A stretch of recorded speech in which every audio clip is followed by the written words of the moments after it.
much more temperate, upper 70 degrees. So a special treat, I guess you could say, for this series finale. Of course, last week, something about Thursday, I guess. Last week, delayed an hour in the rain delay. Tonight, going to be delayed only 15 minutes for what should be a very fun series finale. This series, once again, for the third straight week, tied at a game apiece. And it is a deciding Game 3. And, of course, Gastonia just trying to put more separation and eke ever so closer to wrapping up the South Division in the Atlantic League in the first half as they sit just around about 4 or 5 games. That would be a safe number to say at this point to be able to get to and try to get a victory here tonight, and not to mention head on the road, especially with a tough road series coming up starting tomorrow as they'll go up to Southern Maryland and face the league's best team. And it'll be an interesting matchup, that's for sure. One of the best hitting teams in the league, the best hitting team in the league, and of course right behind Gastonia for best pitching team in the league as well. That's why they have 41 wins and only 12 losses. They're hitting the cover off the ball right now, and of course Gastonia's pitching staff has been fantastic, but that's going to be a test. However, they got to get through the test tonight after a tough night last night here at Caramount Health Park in terms of the hitting. In fact, just 3 base runners for the Gastonia Honey Hunters last night. A solo shot for Raider Escanio was the lone hit and lone run for Gastonia on Wednesday evening. Meanwhile, on the other side, it was a 3-run fourth inning. Unfortunately for Gastonia, only one, I should say, of those 3 runs happened to be earned. Started with an error on Raider Escanio, a hit by pitch, a walk, an RBI double. Got a couple of outs, but then an RBI single before a 4-6-3 double play into the inning.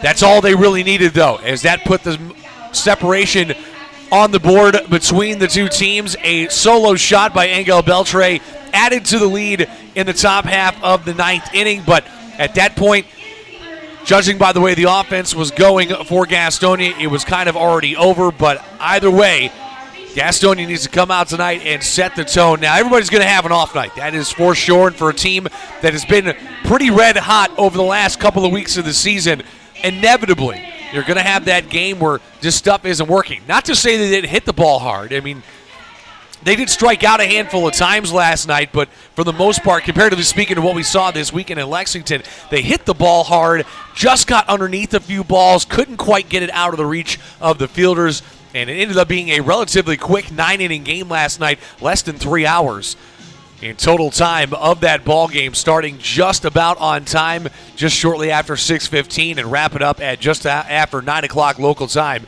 here in Gastonia. So that just shows you that kind of pitcher's duel. Like I mentioned, a 1-hit, 1-run game for the entire bullpen for the Charleston Dirty Birds. Walker Weichel picked up his first win of the season. He went 5 strong innings, gave up that solo home run, but that was it. Struck out 5, walked just 1, and then the rest of the bullpen did not give up a hit or a run for the final 4 innings, and Tyler Wilson picked up the save, his 9th on the season.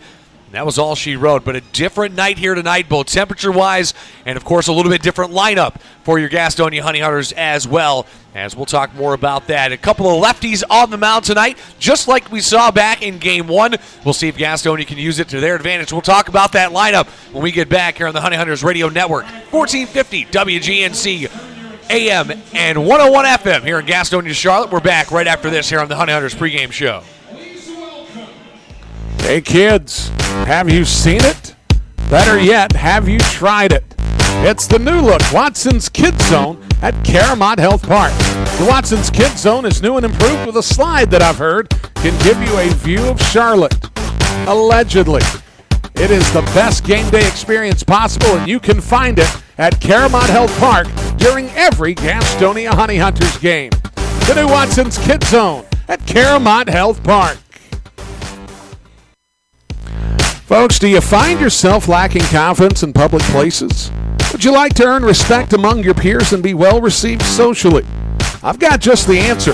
The Honey Hunters Team Store is your source for all the best looking t-shirts, hats, and accessories for you, your kids, and even your dog. Look good, feel good, fan better. It's always drip season at the Honey Hunters Team Store at Caramount Health Park. Folks, it's been the thrill of a lifetime to bring professional baseball back to the airwaves of Gaston County. As a lifelong supporter of Gastonia baseball, I understood at an early age how important it was to hear the game when I couldn't be at the game. And with the advent of internet streaming now, Gastonia Honey Hunters games have even more import within the community. It also provides a great opportunity to get your message out to the Gaston County community. If advertising with the Honey Hunters is something that interests you, give me a call at 704-874-1810 and inquire about advertising with the Gastonia Honey Hunters. The number again, 704-874-1810. The Honey Hunters Radio Network, your hometown team. Thank you for supporting Gastonia baseball. Back here on the Honey Hunters pregame show, getting you set for first pitch that's just about 9 minutes away. Again, a 15-minute delay as the thunderstorm rolled through just before the teams came out to finish up their warm-ups. They got through a little bit of batting practice, and then the clouds rolled in, as is to be expected. A hot summer day, third official day of summer, and time for the series finale between your Gastonia Honey Hunters and the Charleston, West Virginia Dirty Birds for the third straight week. Now, they'll finally be able to see different opponents Tuesday through Thursday of next week, but this would be the third consecutive week, and Gastonia trying to make it 7 of 9 in those 9 meetings over these last 3 weeks here between the Honey Hunters and the Dirty Birds on this Thursday night. A pair of lefties on the mound tonight for both sides. Jerry Keel will get the ball to start for Gastonia. His counterpart in Derek Adams will take the hill for Charleston. Jerry Keel coming into tonight has been pitching the ball well. A 3.28 ERA in 9 starts, making his 10th of the season here this evening. 46 and 2/3 innings pitched, one of the highest amount of innings on the team, I should say. 30 strikeouts, 15 walks, so good enough for a 2-to-1 ratio in that category. Again, we've talked about it. Not going to blow you away with the velocity, but he is a guy that can locate. And that can get you a long way in this game, that is for sure. So he will go out there, he'll put the ball where he needs it to, and he'll expect his defense to back him up. And they've done well this season when he is on the mound in terms of backing him up, so we'll hope for the same thing here tonight on this unoriginal Thirsty Thursday inside the Gas House. Meanwhile, on the other side for Charleston, a guy in Derek Adams, a left-handed pitcher that was drafted out of Jacksonville State University by the Kansas City Royals in the 27th round a couple of years back in 2018. Spent last year in the American Association after splitting time between the American Association and AA in Northwest Arkansas for the Kansas City Royals organization. Here this season, comes in with a 6.02 ERA, 8 starts and 9 appearances so far, 40 and a third innings pitched. He struck out 30 just like Jerry Keel, but he's given up 27 earned runs on 49 hits. So a guy that can and is hittable. And so Gastonia going to go out and try to do what they did the other night against a lefty starter, as they were able to put some hits on the board early in that game, including a couple of home runs that put them out ahead for good. They came back, a couple of back and forth moments in that game, never trailed except for one time from that point on. But like we said, Gastonia and neither is Charleston ever out of a ball game. But either way, we'll see if the Gastonia Honey Hunters can come out tonight and get the bats going early and often, something that they've done very well over these last couple of weeks, and is why they are now on the verge of their 5th consecutive series win in 2022, and more importantly, like we said, just a matter of games from locking up the South Division here in 2022, and of course that coveted playoff spot coming up at the end of the season. Both teams and coaches out at the home plate, talking to the home plate umpire in Terrence Jones tonight, as he will take his turn behind the plate with his 3-man crew. Out at third will be Owen Ballard, the 4th, and out at first, Calvin Baker will be your out callers here tonight. As both managers shake hands, we will take one more break. When we get back, first pitch coming your way. Jerry Keel will take the mound, trying to give another win, number 38 on the season, to your Gastonia Honey Hunters here in 2022, right here on WGNC. Gas House Bar and Grill is the place to find a broad palette of menu items that you won't find anywhere else at Caramont Health Park. Burgers, Got it. Pulled pork nachos. Check. How about jerk chicken sandwiches? We got that too. Oh, and fried plantains? Of course we do. The Gas House Bar and Grill is a world tour for the taste buds, nightly at Caramont Health Park. We'll see you at the Gas House Bar and Grill. Don't miss out on all the action at Caramont Health Park this summer. Get your tickets for every Honey Hunters home game by calling 704-874-1810 or log on to www.gohoneyhunters.com/tickets to reserve your spot this season. That number again, 704-874-1810. Gastonia Honey Hunters Baseball, 704-874-1810. Looking for a new career? Want to make an upwards of $40,000 a year? Want to work a schedule that fits your lifestyle? Want to do it all from the front seat of your car? I thought I had your attention. Domino's is hiring. If you want to cash in on a new opportunity, log on to jobs.domino's.com. That's jobs.domino's.com.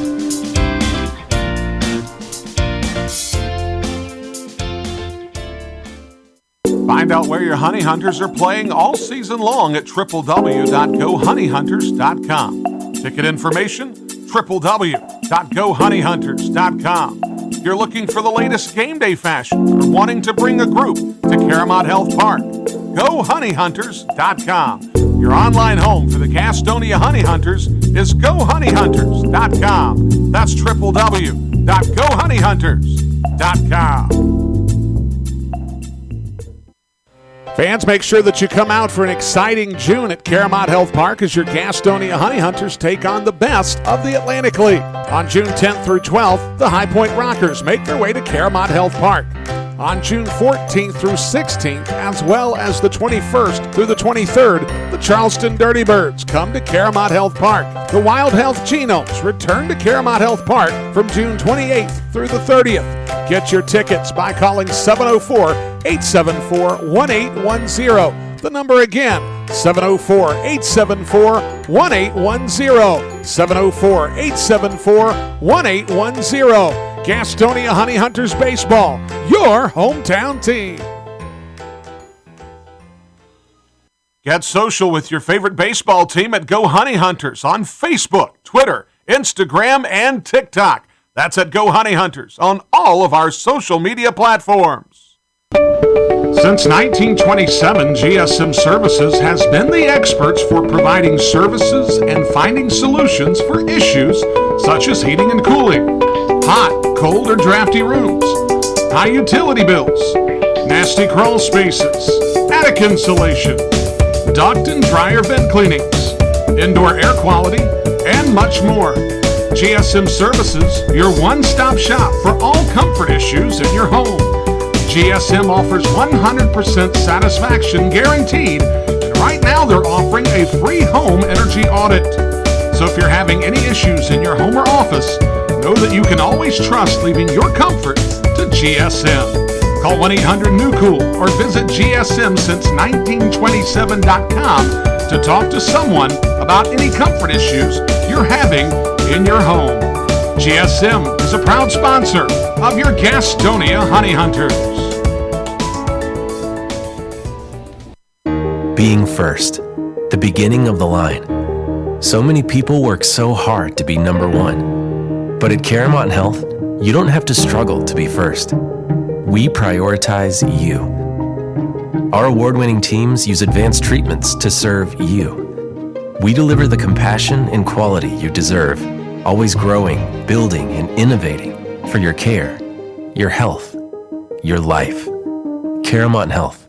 Care first. Folks, do you find yourself lacking confidence in public places?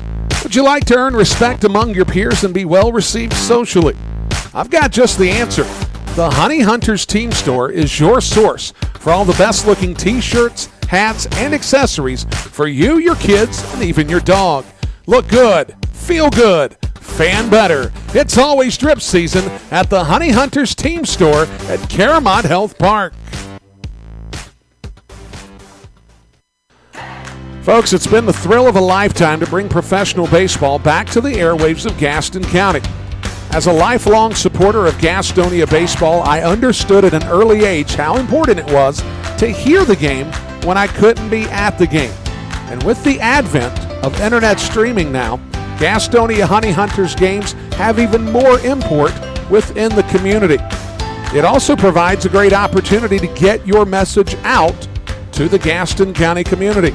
If advertising with the Honey Hunters is something that interests you, give me a call at 704-874-1810 and inquire about advertising with the Gastonia Honey Hunters. The number again, 704-874-1810. The Honey Hunters Radio Network, your hometown team. Thank you for supporting Gastonia baseball. This is Jake Skoll, your favorite outfielder for the Gastonia Honey Hunters, and you're listening to the Honey Hunters Radio Network. We are ready for baseball here in Gastonia on this Thursday night, the unoriginal Thirsty Thursday here inside Caramount Health Park. As on the mound tonight, Jerry Keel takes to it here for his 10th start of the season, comes in with a 3.28 ERA, second best on the team in that category, 46 2/3 inning pitch for the California-born 6'6", 240 lefty.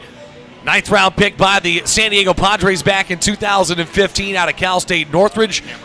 Last season spent time between AAA and AA of the Padres organization at 95 2/3 innings pitched, 75 strikeouts. 6 seasons in the minor leagues. But here he is tonight, looking to propel his team to another win and another series win in 2022, looking to make it 5 consecutive series wins as they sit with 7 games up in the standings after that loss last night. They lost a half game to High Point, who was in the midst of a doubleheader in Long Island this evening.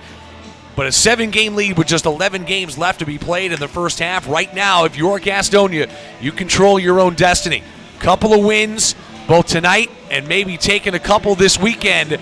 High Point with a loss or two, and all of a sudden going into the early part of next week or possibly on your bus ride home on Monday, you will have already clinched the South Division in 2022 and that coveted playoff spot in the 2022 postseason coming up at the end of the year. Either way, we're ready for baseball as Jerry Keel will be on the mound as he will face Scott Kelly, Nick Heath, Connor Justice, Nick Longy, Egil Beltre, Alfredo Gonzalez, Scott Bertram, Jovan Gonzalez, and Corey Bird.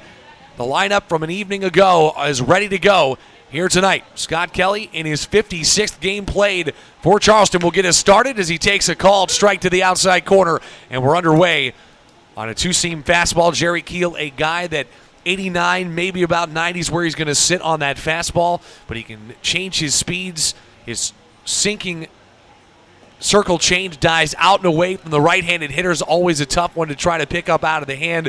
Looks very similar to the fastball when he comes over the top with it. And then, of course, can break down the curveball back inside on the hands of the right-handed hitter and away from the lefties in this lineup. So it'll be interesting to see. He is a guy that will pitch to contact and, of course, wants his defense to play stellar behind him. 1-1 misses upstairs here as it's a 88-mile-an-hour fastball, 2 balls and a strike to Scott Kelly.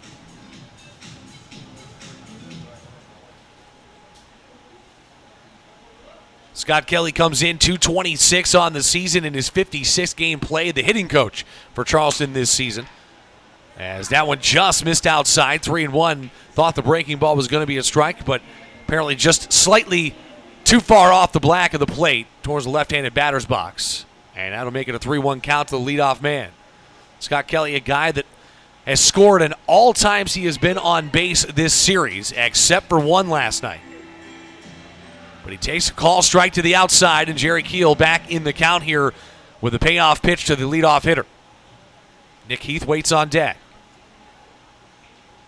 Lefty kicks and deals. Fastball upstairs, that'll miss for ball 4. And Scott Kelly will indeed take his base. Back on Tuesday, earned 2 walks, scored in both plate appearances. Last night in the leadoff spot, reached via the error in that 4th inning, and came around to score the run. 3 runs in that inning, only one of them earned. But that was the deciding inning in the game, put them on top for good, and only 3 base runners on the night for Gastonia. Either way, Scott Kelly will lead from first here. Nobody out as Nick Heath will dig in. The former Arizona Diamondback has struggled a bit at the plate so far in this series as he will first pitch swing and fouls it back on the 91-mile-an-hour fastball. Nick Heath last night did not record a hit, 0 for 2 officially. And 0 for 5 in game 1 of the series in the leadoff spot. So 0 for 7 on the series. He did reach once last night. He was hit by a pitch in that 4th inning, came around to score on the 2 RBI double by Nick Longy. Now a check on the runner. Castro over there at first tonight. Left to right in the infield, Raider Escanio. Jack Reinheimer back in the lineup at shortstop. Joe Rowe over there at second base. Joseph Rosa, that is, for those just tuning in. A all-star middle of the infield tandem, that is for sure. And then Luis Castro at first. Quick delivery here on a short little leg kick by Jerry Keel. Now that's one thing he does do. He'll incorporate the slide step. He'll incorporate a big leg kick and a little bit smaller one just to mess with the runner's timing. 1 ball, 1 strike here to Nick Heath. Train goes by in the background here on what has turned out to be a beautiful night in Gastonia. As this one comes home, and that low pitch has been kryptonite so far through the first 2 games and now into this at-bat for Nick Heath in this series. Heath picked up last Tuesday by Charleston after starting his season up in Reno. As now 1 ball, 2 strike pitch. Instead, it'll be a check on the runner. Scott Kelly back in time. Not having to try a sliding attempt at all. Heath back in, choked up pretty well on the bat here as Holderbach behind the plate will set up outside. Instead, they'll check on the runner. We'll finish up our look around the outfield here for Gastonia as it's Reese Hampton, Hurley Rodriguez, and Zach Jarrett in the lineup tonight. He'll be out in right. And, of course, we just mentioned Alex Holderbach behind the plate, giving Stuart Levy the night off, has caught all 18 innings so far here through the first 2 games and on 2 very, very hot days in Gastonia. Another 1-2. Swung on and missed, strike 3, and he will start it out with his 31st strikeout of the season. And 1 down as Nick Heath's woes continue in this 3-game set. That'll bring up Connor Justice.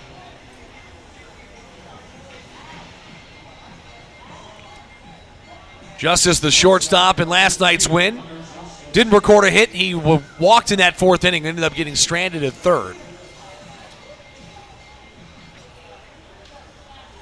But he'll dig in, a impressive fielding shortstop, that's for sure. And he can relay it with the bat as well as he swings on the first pitch here and skies it right side. Jarrett running towards the stands. He'll make the play just shy of the wall for out number 2. And having to battle the sun here as that is where that angle is right now. And so Zach Jarrett shielding his eyes the entire way over to the wall, but ends up making the play for out number 2. And that'll bring up Nick Longy. And not a man you want to see with a runner on base here this season. But Nick Longy, one of the best hitters in the league, and for sure the best hitter on the team so far. 3-11 coming into tonight in the DH role again for the 2nd straight night. First pitch misses outside here from Keel on an 89-mile-an-hour 2-seam fastball. Fastball does have a fair amount of movement to it away from the right-handed hitters out of the hand of Keel.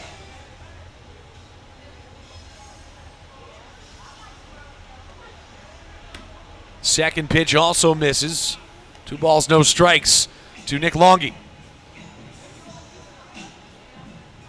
We mentioned this last time he was in town, but Nick Longy in away games is hitting a spectacular .345 as he swings there and lines it back. He was a thorn in the side of this pitching staff a week ago in this series. Left the yard a couple of times and had a couple of really big hits that brought home some RBIs, including a 2 RBI single, in the top of the 9th of that game 1 of last week's series. 6-4 win for Charleston in that one. The 2-1, a check on the runner again. Kelly back in time. Just letting him know he's thinking about him. 2 balls and a strike here to Longy. Longy, though, 57 hits away from home this season.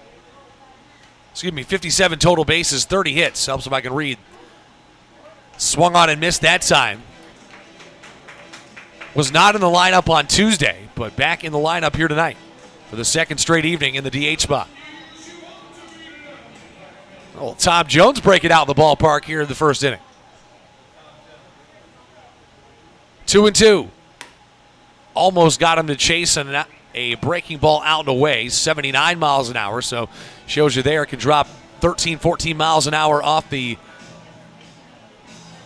fastball. As a 3-2 pitch, runner will go here from first. 2 away, try to avoid anything happening with that leadoff walk. Keel will instead check on the runner.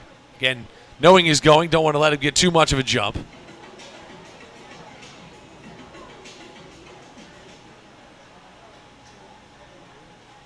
Keel, though, will come set. Here comes the full count pitch. Runner goes. Ground ball up the middle. Right there is Joseph Rosa. Scoops it and fires it over to Castro at first for out number 3. And Jerry Keel, despite the leadoff walk, will set down the next 3 in order. And on we go into the bottom half of the first. Gastonia trying to strike first again for another time in this series. When we get back on the other side of the break, we'll talk about the lineup as well. Come back and join us. We're back right after this. Whether you're stuck in traffic after a long day at work or working through a 10-game road trip, nothing feels as good as being home. If you're looking to enter the marketplace as a buyer or a seller, Moss Realty has a proven history of results with professionals that operate in the highest spirit of ethical conduct. Let them work for you. Call 704-865-5555 and find out how Moss Realty gets it done. 704-865-5555, Moss Realty. The Gastonia Honey Hunters are looking for host families this Atlantic League season. If you have a little free space in your home and a love for the grand old game, then hosting a player this summer is a great experience with tons of perks. Call me, Brady Salisbury, at 704-874-1810. That's 704-874-1810. The Gastonia Honey Hunters, your hometown team.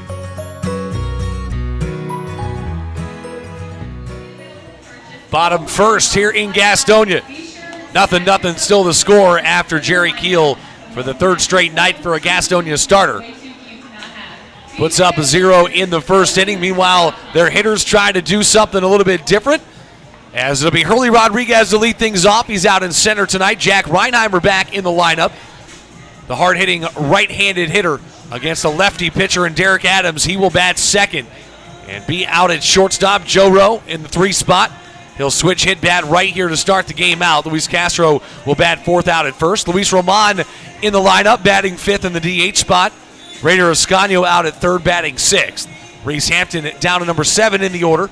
But last time he was 7th in the order, he got a 4 for 5 against this very pitching staff. So we'll see if that happens tonight. Zach Jarrett out in right, he'll bat 8th. And Alex Holderbach, the catcher, will round out the lineup, trying to put some runs on the board for Jerry Keel here in his 10th start on the 2022 season. Hurley Rodriguez will lead things off, looking to see what he can do, as 2 nights ago against the left-handed pitching Ryan Lawler, a leadoff solo shot over the right field fence got Gastonia going early. They would tack on 3 more in the bottom of the second with the Stuart Levy 3-run bomb. But Rodriguez has been having a June to remember, that's for sure. And so he'll get his way up into the box. Third baseman in Bertram will come in on the edge of the grass here, just in case Rodriguez decides to get squirrely and lay one down. First pitch, a called strike as we're underway.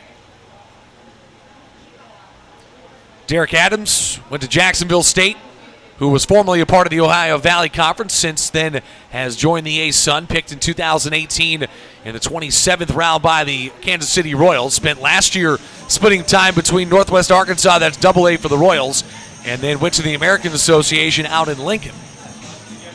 Has been in Charleston for the entirety of his season this year. 40 1/3 innings pitched in 8 starts. With 30 strikeouts, 17 walks. That ball lined down the left field line on a high fastball, and Hurley Rodriguez goes against the shift. It'll be a base hit, but either way, a leadoff base knock there for Hurley Rodriguez. That ball well above the letters on the black uniform tops with the Hunters written across the chest. That ball up around shoulder height and still got the barrel to it as you heard it there and knocks it into left for a base hit.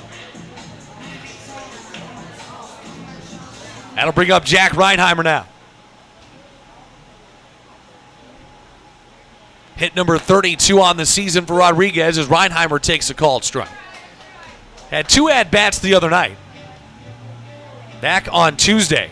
Should say 3, went 0 for 3. And then Luis Roman came on for him in the 7th inning.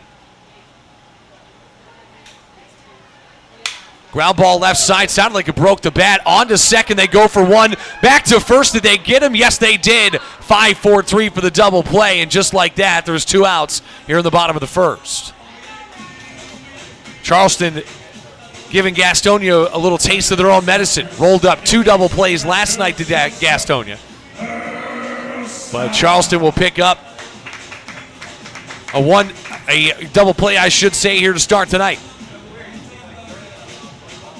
And there's 2 away for Joseph Rosa.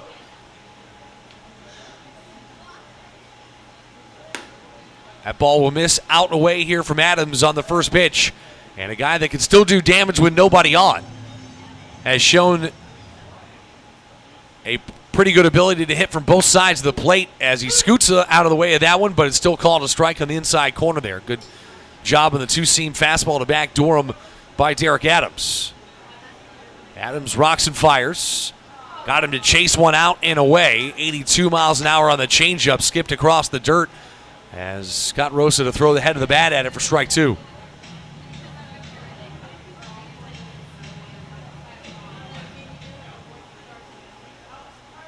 Two-strike count, chopper left side. That's going to be a tough play, and luckily for the Dirty Birds, it does bounce foul, as that would have been a for sure infield single.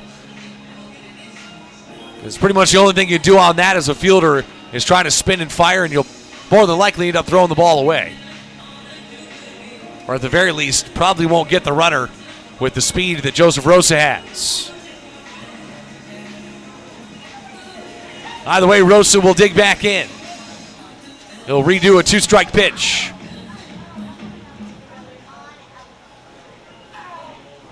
One and 2 the count with 2 away. Swung on and missed strike 3, and a good job to bounce back. Gave up a leadoff base hit, but then the 5-4-3 double play and a strikeout. And so they will be retired somewhat in order, will the Honey Hunters. And after 1, we're scoreless again here inside the Gas House. On we go to inning number 2. We're back right after this on WGNC 1450 AM, 101 FM in Gastonia, Charlotte. Find out where your Honey Hunters are playing all season long at www.gohoneyhunters.com. Ticket information, www.gohoneyhunters.com. If you're looking for the latest game day fashion or wanting to bring a group to Caramount Health Park, GoHoneyHunters.com. Your online home for the Gastonia Honey Hunters is GoHoneyHunters.com. That's www.GoHoneyHunters.com. Fans, make sure that you come out for an exciting June at Caramount Health Park as your Gastonia Honey Hunters take on the best of the Atlantic League. On June 10th through 12th, the High Point Rockers make their way to Caramount Health Park. On June 14th through 16th, as well as the 21st through the 23rd, the Charleston Dirty Birds come to Caramount Health Park. The Wild Health Genomes return to Caramount Health Park from June 28th through the 30th. Get your tickets by calling 704-874-1810. The number again, 704-874-1810. 704-874-1810. Gastonia Honey Hunters Baseball, your hometown team. Get social with your favorite baseball team at Go Honey Hunters on Facebook, Twitter, Instagram, and TikTok. That's at Go Honey Hunters on all of our social media platforms. Back here ready to go for the second inning. Scoreless after 1 here in Gastonia. After both pitchers settled in. Derek Adams getting the pitcher's best friend, a 5-4-3 double play after a leadoff single. Hurley Rodriguez picking up hit number 31, and his June continues on, but he was thrown out at second, and then Reinheimer was thrown out at first on the 5-4-3 bounce out. And then a strikeout to Joseph Rosa is how the bottom of the first inning is over. Now, an important night here tonight, coming into tonight. 11 games left in the first half, a 7-game lead for Gastonia. So do the math here. That magic number is sitting around 4-ish right now. And, of course, that also contends with what happens with High Point. Right now, High Point down a run, 1-0 against Long Island. Long Island has been rolling lately. They're well out of the running in the North Division, but they're helping out Gastonia, that's for sure. They've won 5 consecutive ball games. Their game got rained out last night, so they're going to have to play a doubleheader here tonight is High Point, and then they'll be on the road for tomorrow. But either way, we'll keep you up to date on what's going on there one way or another. Gastonia just trying to control the controllables here for the rest of the first half. They are in control of their own destiny as Jerry Keel will deliver into Angel Beltre for strike one to get us started here in the top of the second. Leadoff walk for Kelly. Then a strikeout, fly out, and fielder's choice is how the first inning came to an end. Poor Jerry Keel on the mound. 10th start of the season, a 3.28 ERA. California-born lefty. 6'6", 240. 9th round pick by the Padres back in 2015. As that ball grounded back to the pitcher off of the shin of Angel Beltre. He hit a solo shot last night in the top of the 9th that was just a little added insurance to the score. Didn't really need it.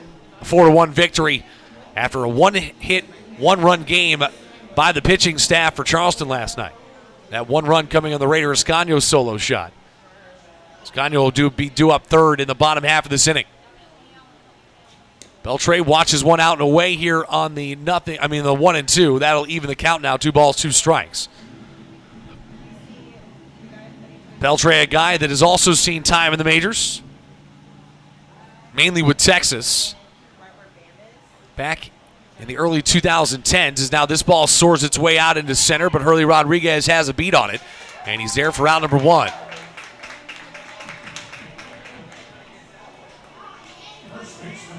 Talked about Rodriguez out there in center field. You know, Johnny Davis had that spot to start the season. He moved on down to Mexico.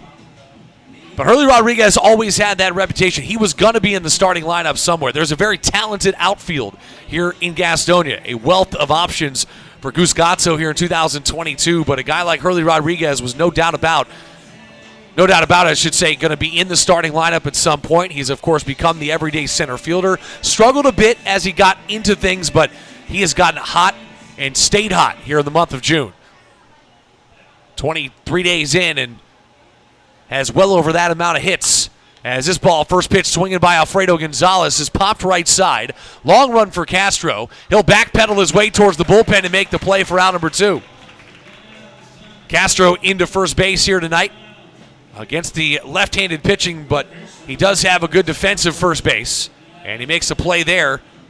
Guy that can bounce between the corner infield spots. Raider Escanio out at the hot corner tonight. But Castro makes the play. 2 away here for Jerry Keel, looking to make it another clean sheet here in the top of the second to get his hitters back up. Already 1 hit for Gastonia, had that in the entirety of the 9 innings last night. First pitch will be a called strike here to Scott Bertram.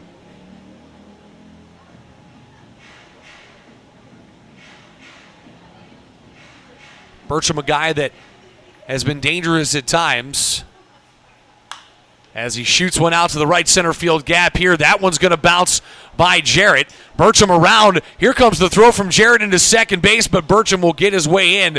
He was looking 2 right out of the box and never hesitated around first base. Ends up sliding in safely. Jarrett does have a good arm, but it was an awkward bounce. Jarrett had to jump up to get it, and that thwarted a throw attempt just enough for Bertram to slide in safely. So the 2-out double will put a runner in scoring position here for Charleston and bring up Yovan Gonzalez, a guy that has had success in this park this season.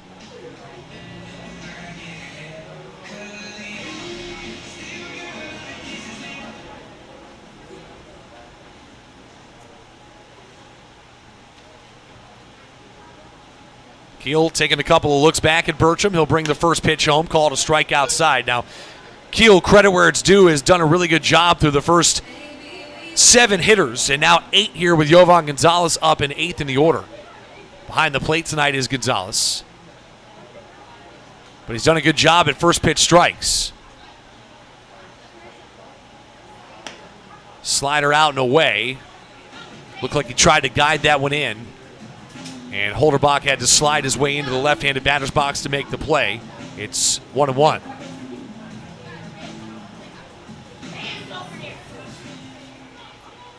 Jovan Gonzalez coming in hitting just shy of 300 on the season, 295 to start the evening tonight. His first at-bat here, trying to bring home a 2-out RBI. That one's going to be down and away, 2-1. Good hitters count here for a good hitter so far this season. Runners in scoring position, Jovan Gonzalez hitting 212 with 7 hits.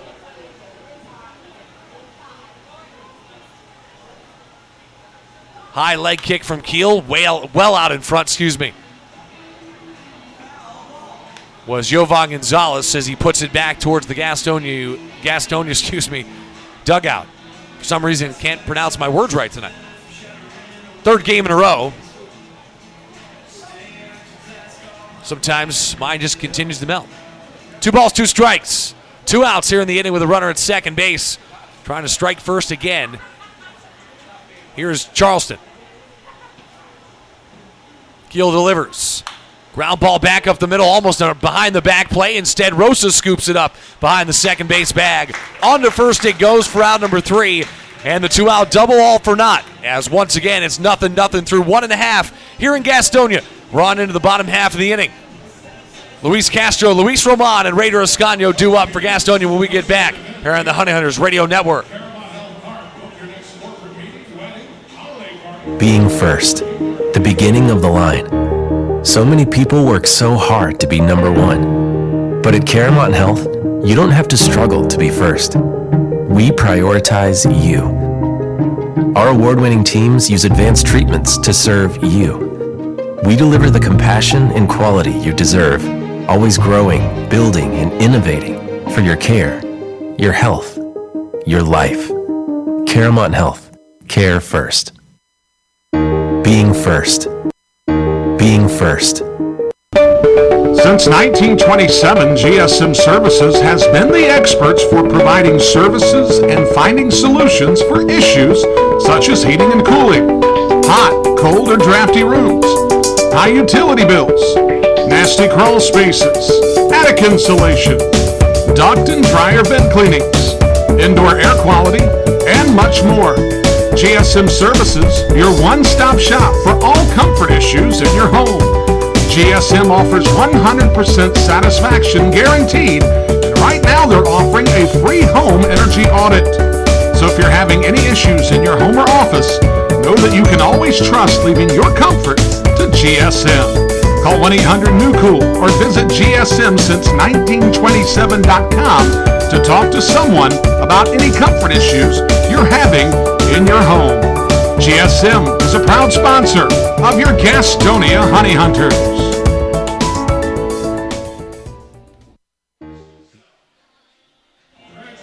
Bottom of the second inning coming up. Derek Adams back out for his second inning of work after he gave up a leadoff single to Hurley Rodriguez, 5-4-3 double play and a strikeout. Jerry Keel, though, seeing 4 batters in the top half of this inning. 2 quick outs, a double with 2 away, but then got Gonzalez to bounce out in a fielder's choice to Joseph Rosa, and that's how the inning came to an end. So Jerry Keel putting in the work here tonight. Lefty on lefty matchup for the second time in 3 games in this series. John Anderson battling with Ryan Lawler the other night on Tuesday. First pitch called, strike here to Luis Castro as he digs in to get his night started. Hitting .250 so far here this season is the Venezuelan-born right-handed hitter. Playing out at first tonight. Guy that can bounce back and forth as he takes one off the inside of the foot there. Tried to jump out of the way, but, man, that one's going to be a bit of a shiner. Definitely right off the inside of that ankle bone. That is going to be one that definitely hurts. So Castro's still on the ground here. Roman coming over to try to help his teammate up. So we'll give him a second to bounce back up. Either way, he will take his base out at first. So another leadoff base runner here for Gastonia.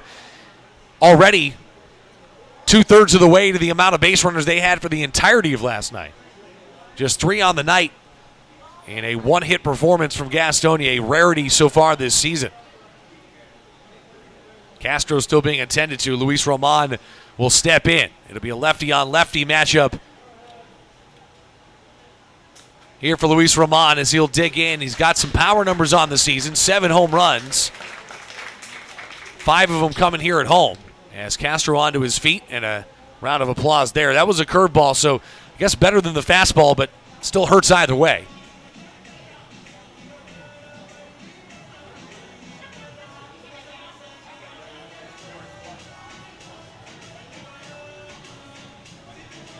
And a lengthy conversation here, but take a look at what Castro has done so far. I should say what Roman has done so far this season.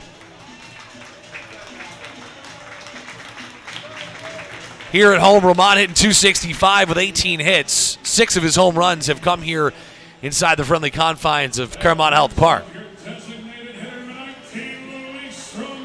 As that'll bring up Luis Roman in the DH spot tonight. Bats in the 5-hole. Ascanio waits on deck. Castro at first with nobody out here in this bottom of the second inning. First pitch out and away, called a strike though. So that is something we will see from both pitchers, the ability to paint the corners. Roman .280 against lefties so far this season, so that's why he's in the lineup tonight. Does have a pair of home runs against him. Castro leads from first as Adam kicks and deals. That ball kicks away all the way back to the screen, and there's so much room here. Castro just going to walk his way down, and that's kind of a blessing in disguise if you're Castro. Not having to necessarily exert too much, get into second base. Now you're in scoring position, even though you got a pretty, what I imagine will be a decent bone bruise tomorrow, right on the inside of that ankle. Wild pitch there by Derek Adams as curveball has spiked its way into the ground. 1 ball, 1 strike here to Roman. Runner in scoring position, nobody out.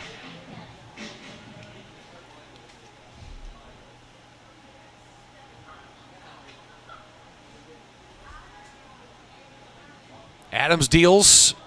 This is high and outside. 2 balls and a strike. Roman, a guy as a lefty, trying to bait you to work middle in. He loves it there.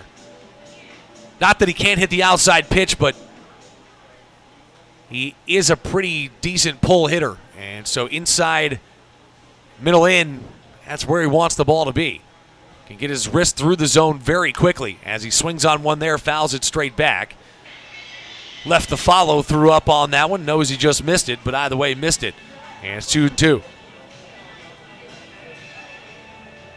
Luis Castro hit by a pitch to start the inning. He's out at second after a wild pitch moved him up into the second base bag. Fourth hit by a pitch this series. In fact, hadn't seen 4 in the previous 4 or 5 series. As that one shot back up the middle. Right there is Justice. That'll move the runner down to third, though, as a high chopper moving on contact was Castro. And despite that ball going to the left side of the infield, had plenty of room to get down to third. And in essence, a sacrifice play that time by Roman. That'll bring up Raider Ascanio. The lone run scored last night for Gastonia was the solo shot over the left field fence. He'll dig in here with a chance for a ground ball to get the first run on the board for either team tonight.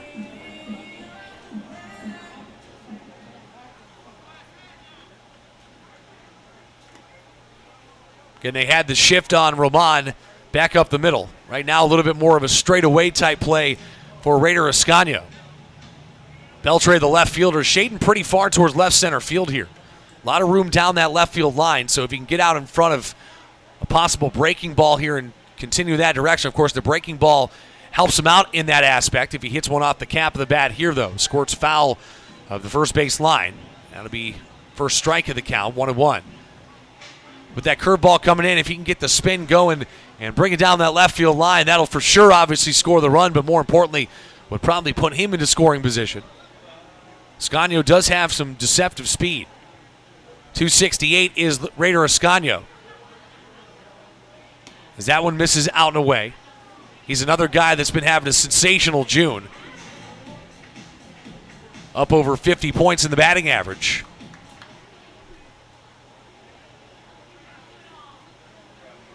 Ascanio spent 8 years in the minors going between the Mariners and the Cardinals organization as he check swings there, and it's called a strike, 2-2.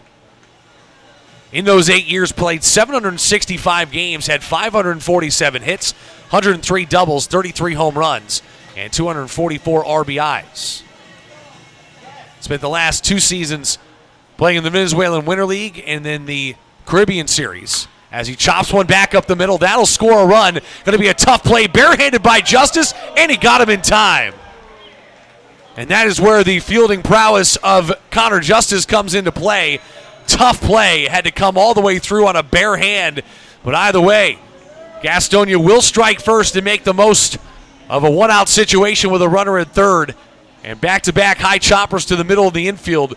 And it's 1-0 Gastonia here in the bottom of the second. So Reese Hampton will step in after the fielder's choice RBI by Ascanio. Nobody on, and a chance to restart the inning here with 2 outs. Going back to that play by Justice, that was pretty. A lot of topspin on that ball. Had to barehand it and follow through in one motion. Had no time to hesitate. Ascanio burning down the line, and he got him by about a half a step.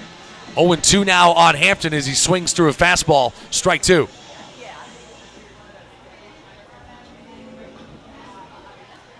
That one will leave up, and it's 1 ball, 2 strikes. Hampton against the lefty back a couple of nights ago was 2 for 2, so that's why he's in this spot in the order. Swung on and missed. That ball gets behind, out in front of Gonzalez. Hampton speeding down the line, and they'll get him just in the nick of time as he almost beat out the drop third strike. But either way, inning will come to an end. Not before, though. A leadoff hit by pitch, a wild pitch, then 2 fielders' choices. Brings home the first run of the game, and it's 1-0 Gastonia after 2 innings. We're on to the third. Jerry Keel coming out with the lead when we get back here on the Honey Hunters Radio Network. Hey kids, have you seen it? Better yet, have you tried it? It's the new look Watson's Kids Zone at Caramont Health Park. The Watson's Kids Zone is new and improved with a slide that I've heard can give you a view of Charlotte. Allegedly. It is the best game day experience possible, and you can find it at Caramont Health Park during every Gastonia Honey Hunters game. The new Watson's Kids Zone at Caramont Health Park. If coming to a Honey Hunters game is good, then coming to a game as a group is better. If you're a school, church, or civic organization looking for a great time together, call 704-874-1810 and ask about a group package.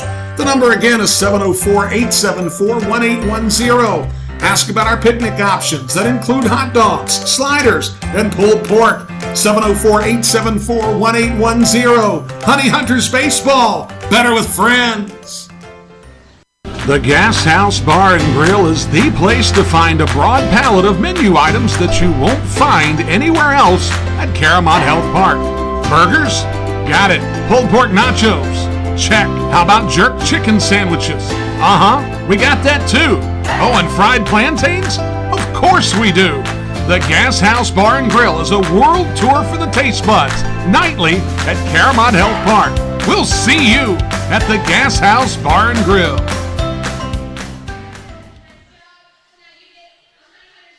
On we go to the third inning here on this Game 3 of this 3-game series. The finale here between Gastonia and Charleston. Third consecutive week they've met Tuesday through Thursday. Gastonia has taken 6 of the 8 previous games and trying to make it 7 of 9 against Charleston, as this will be the final time these two teams will meet in this first half of the year in the South Division. Gastonia still holding a 7-game lead with 11 games left to be played, including tonight, as High Point and Long Island underway in their first half of their doubleheader. They'll play 7 in the first game, 7 in the second game, with Long Island up by 1 right now on a solo shot back in the bottom of the first. And that would be big if Gastonia can ride this win out. But we've seen it time and time again here against Charleston. And that's what you get when you get familiarity between the pitching staffs and the hitters. Sometimes you can go up there guessing right a little bit.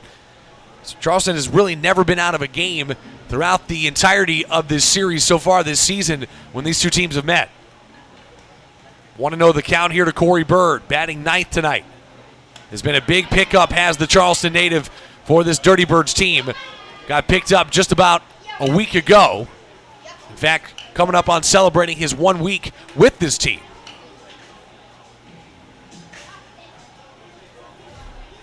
Two 2-0 the count as that one missed low. He'll take it all the way here on the third pitch for strike one.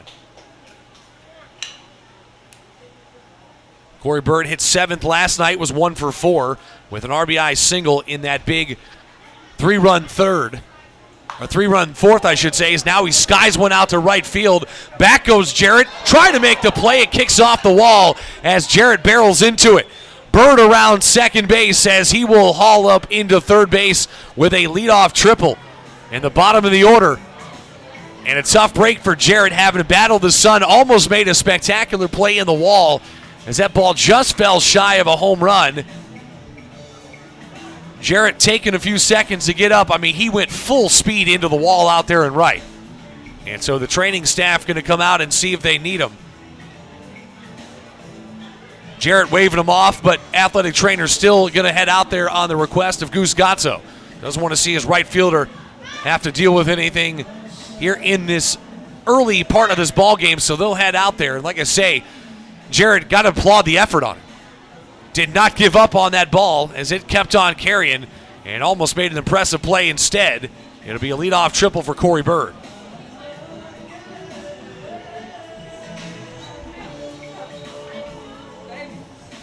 So a ground ball here from the top of the order, and Scott Kelly could indeed tie the game. Like we said, it's been a back and forth chess match between these two teams over these last couple of weeks. Been a lot of fun to call, a lot of fun to watch. And tonight not shaping up like it's going to be anything different.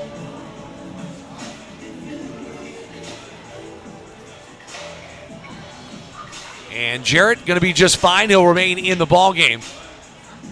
As Goose Gazzo and the training staff have a little jogging competition getting back to the dugout here. Gazzo laughing with Joseph Rosen, the first base umpire, as they tell him to hurry it along. So tough break for Keel. Keel now has seen a base runner in all 3 innings. Still trying to strand another.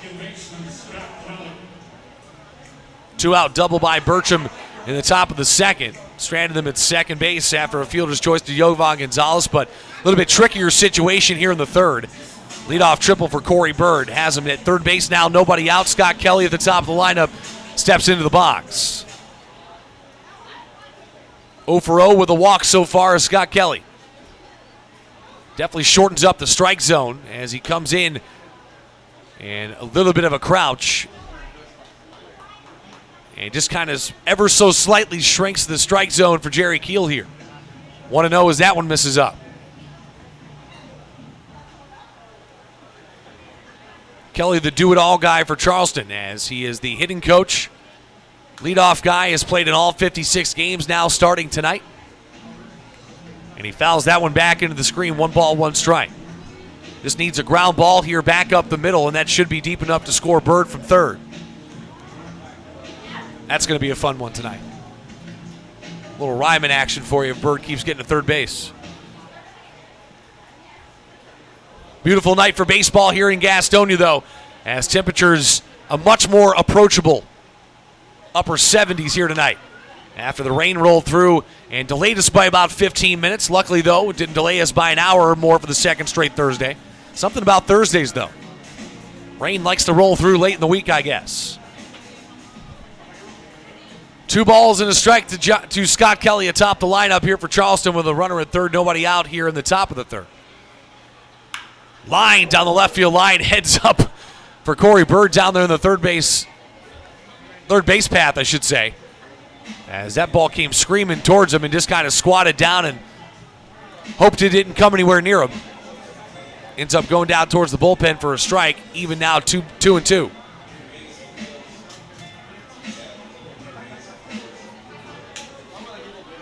So Kelly just a bit out in front of that pitch, albeit got some pretty good barrel to it. Almost got him mixed up on the 72-mile-an-hour breaking ball down and in on the hands, but able just to faintly hit the tip of the bat to it and foul it straight back to stay alive for another 2-2 count.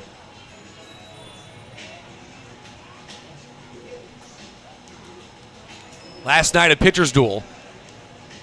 Both teams, though, have faced some trouble through the first couple of innings. Gastonia struck first. A leadoff hit by pitch in the bottom of the second. And then Ascanio brought him home on an RBI fielder's choice back up the middle. 3-2 now as that one misses with nobody out and a runner at third. Danger of the second walk of the game, both to Scott Kelly here.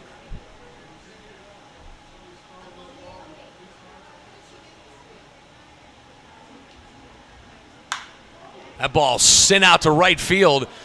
Jarrett going to have to track back and get it. Should be deep enough to score the run, and it does. No throw here from Jarrett. As Corey Bird will come across home plate, we're tied at 1 on the sacrifice fly with nobody out. Now 1 out in the inning. Scott Kelly will pick up the RBI. Good barrel to that one, but just got underneath it. Either way, he'll pick up an RBI here and even us at a run apiece. That'll bring up Nick Heath now for his second at-bat. Still looking for his first hit in the series. 0 for 9 so far. Ooh, and he almost wears one there as he backs out of the way. Keel trying to set the tone early in the at-bat.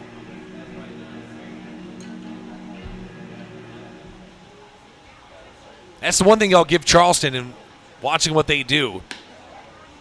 Maybe not going to hit the ball over the fence a ton. Not to say that they don't. They definitely have home run hitters.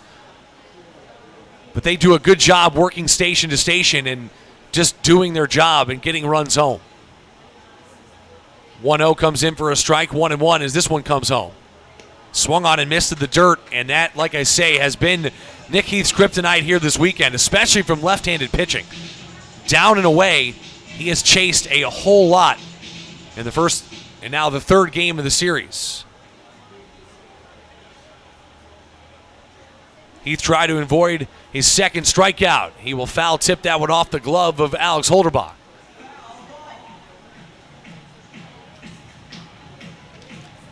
Heath with a hat trick of strikeouts in the leadoff spot back against a couple of lefties for Gastonia on Tuesday night.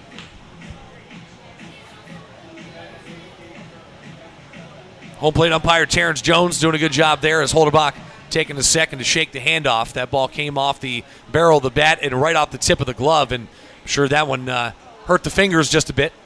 Either way, another 1-2 here to Heath. Swung on and missed strike 3 as he gets him out in front, and another strikeout for Nick Heath as he slams the bat on the ground, frustrated with himself and talking to himself on his way back to the dugout. Either way, it's 2 outs, and that'll lead it up to Connor Justice. Second strikeout in 3 innings here for Jerry Keel, both coming from Nick Heath. So Connor Justice staring at the barrel of his bat before he digs into the box here. Flew out to Zach Jarrett to start his ball game. Made an impressive defensive play on that fielder's choice RBI by Ascanio in the bottom of the second. To even make a play at somebody at first, could have very easily, for a lesser shortstop, been an infield single.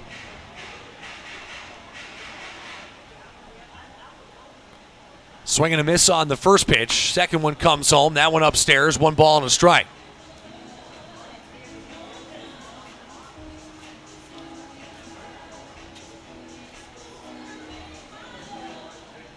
Justice enters the ball game having just dropped under 300 for the first time this season. 295 to be exact as he lines that one down the left field line. Heads up in the rocking chairs down there.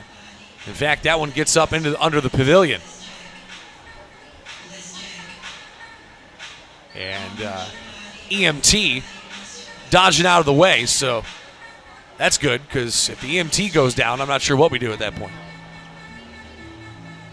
1 ball, 2 strikes here to Connor Justice.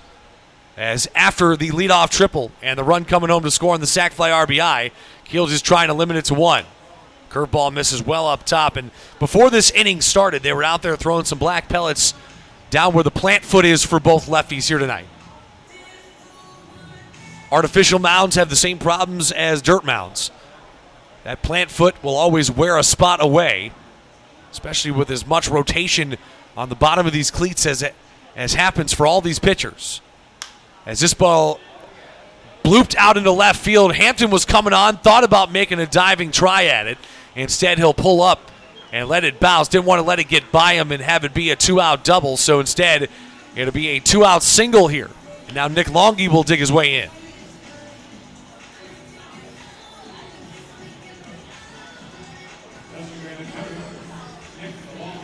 Longy, a guy hitting over 340 away from home so far this season, grounded out to end the top of the first. Steps up now with a runner at first base and 2 away. A run home already to tie us at 1 apiece. That's the 3rd hit against Jerry Keel here tonight on that last bloop shot there by Connor Justice.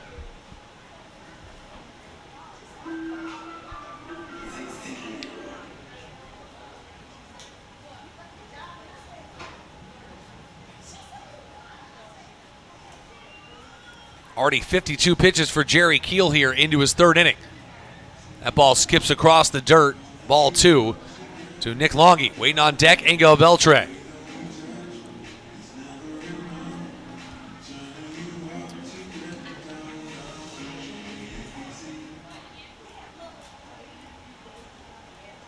Longy will take a second to dig back in. He's set to go.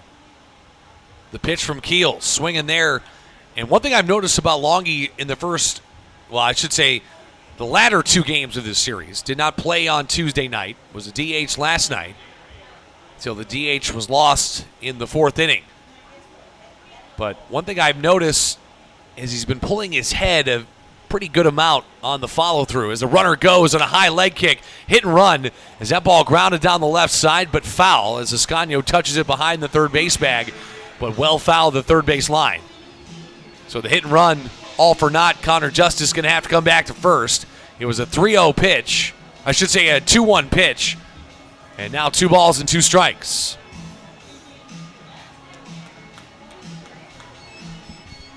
.309 hitter this season for Longy after that 0-for-1 start this evening. And try not to go 0-for-2 with 2 outs and a runner down there at first. They'll check on the runner this time as Justice dives back in safely.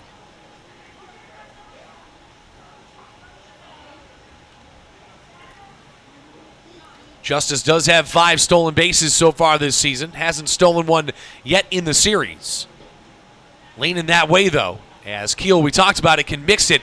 Goes with the high leg kick there. Runner goes, slides in safely, but doesn't matter. Called strike 3 to the outside corner as he backdoors him with a 78-mile-an-hour breaking ball. And Jerry Keel gets a good strikeout there, and Connor Justice will have to slide in safely, but doesn't matter. Into the inning. It remains 1-1. On to the bottom of the 3rd we go. Gastonia trying to get one for the 2nd straight inning. When we get back, it'll be 8, 9, and 1 due up in the order. Jarrett, Holderbach, and then back to the top of the order with Rodriguez on the other half of the break here on the Gastonia Honey Hunters Radio Network. Don't miss out on all the action at Caramont Health Park this summer. Get your tickets for every Honey Hunters home game by calling 704-874-1810 or log on to www.gohoneyhunters.com/tickets to reserve your spot this season. That number again, 704-874-1810. Gastonia Honey Hunters Baseball, 704-874-1810. Looking for a new career? Want to make an upwards of $40,000 a year? Want to work a schedule that fits your lifestyle? Want to do it all from the front seat of your car? I thought I had your attention. Domino's is hiring. If you want to cash in on a new opportunity, log on to jobs.domino's.com. That's jobs.domino's. GastoniaHoneyHunters.com.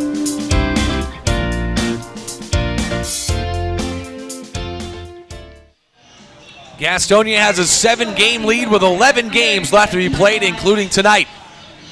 Tied at 1 in a battle once again with Charleston here on a Thursday night in Gastonia. But a gorgeous Thursday night it turned out to be. It was most certainly hot and humid to start the day. A storm system rolled through that delayed us about 15 minutes, but we will take it as it is a picture-perfect night under the lights as they've come on here in Gastonia this evening. Shadows starting to cast across the third baseline, but still sun shining. As Zach Jarrett will dig into the box, ran into the wall in the top half of this inning. A leadoff triple by Corey Bird. Jarrett almost making a highlight reel play, but instead he'll dig in here, trying to get things started offensively for his team. First pitch is called a strike down and away from Derek Adams. Adams gave up the run after the hit by pitch. A wild pitch moved the runner into scoring position. Fielder's choice moved him to third, and one more brought him home to fire the opening shot in the game. But that was tied in the top half, so Adams out there with new life. Quick 0-2 count here to Jarrett. That one down and away, no chase. Good job to hold back by Jarrett. And he backs out of the box here, wiping something out of his eye, whether it be sweat, possibly a bug. I mean, hey, it is summertime. The 1-2, outside and away, looking for the called third strike, didn't get it. And that'll even the count now 2-2. 2-0 the lead for Long Island in game one of their doubleheader, so a win there would be big for Gastonia. That'd move them back to a 7.5 game lead.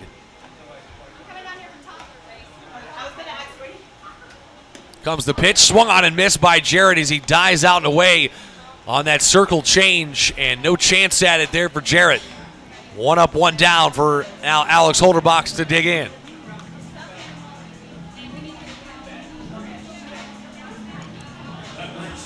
Second straight strikeout, dating back to the end of the bottom of the second. Third on the game so far here for Derek Adams, as number 9 in the order, Alex Holderbach, due up.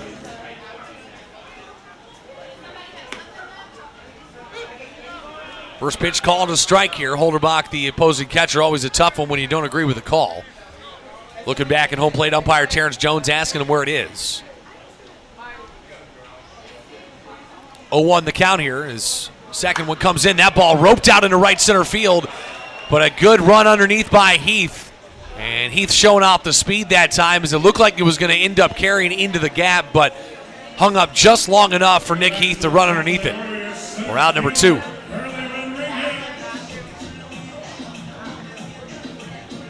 Back to the top of the order to Hurley Rodriguez. 1 for 1 on the night. Single down the left field line his first time up, but then was involved in that 5-4-3 double play. They rolled up on Reinheimer, who waits on deck.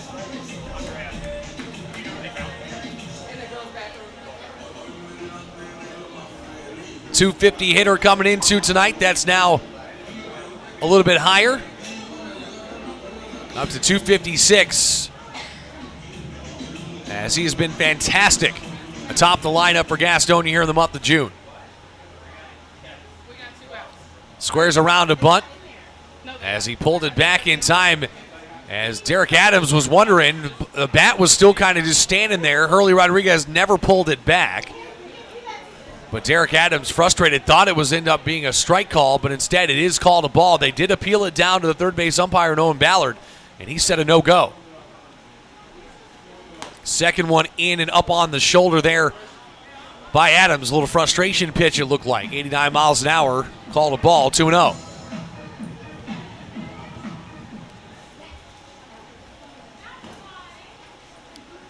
Rodriguez drops the bat here into the zone as now he comes set. First time we've seen that. Almost, I might date myself here, but Phil Tettleton. For you baseball fans out there, don't know if you remember that name, but always held his bat horizontally behind him. Kind of a similar type look there on that last strike call there against Hurley Rodriguez on the foul ball. Second, that one now comes in across the outside corner. Strike 2. My head is thinking a little bit faster than my mouth tonight. That's usually not the case, but sorry about that, folks. 2 balls, 2 strikes. Here comes the pitch, trying to get a clean inning as that one skips about 3 feet shy of the plate. And will set up a full count. Jack Reinheimer waiting for his chance on deck to redeem himself after the ground out into the double play back in the first. Rodriguez trying to continue the inning. Approaching 40 pitches now here in his 3rd inning of work. Is Derek Adams. High fastball up the middle, splits the difference into center field. 2nd time Hurley Rodriguez has a base hit on that type pitch on a fastball up above the letters. Goes up and slaps it back up the middle on a little old school type swing. And it gets on via the base hit, 2 for 2 tonight. Here's Rodriguez. So he's doing what every leadoff hitter is supposed to do. Reach base. You have one mission and one mission only as a leadoff hitter. That is reach base, and Rodriguez has made a fine art of that. And he'll go on the first pitch here to Reinheimer. Throw down to second, definitely not in time as Rodriguez slid by the base, but he was able to hold the fingertips on it. And he's in there with a stolen bag and another stolen base this season. 119 now for the league leaders in the Gastonia Honey Hunters.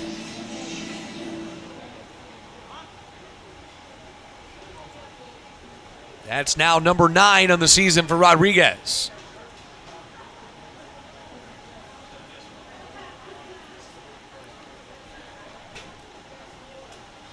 We'll talk more about that stolen base here after this pitch to Reinheimer. First one missed well high, 1-0.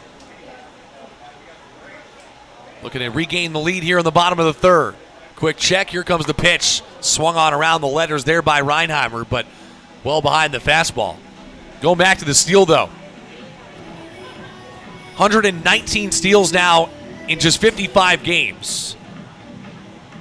That's now more than 62, which is how many Lancaster has. That is more than any other team in the entire league has total stolen bases, and that's their margin between first and second. It's just a staggering number. 2-1 the count here as that one misses high as well. Reinheimer trying to knock home a run. After a tough night, got the night off last night. And so watch that one up around the eyes, and no secret here, Adams just trying to continue to raise the eye level on Reinheimer. Joseph Rosa waits on deck. 3-1 count set to come home. Here to Jack Reinheimer.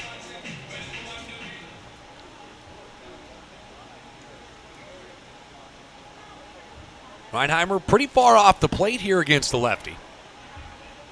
So it does take away a little bit of the outside swinging ability. Swung on and missed there, and like I say, they go right to the outside with a 79 mile an hour changeup. And that is where that circle change action can die out away and wreak havoc against right-handed hitters.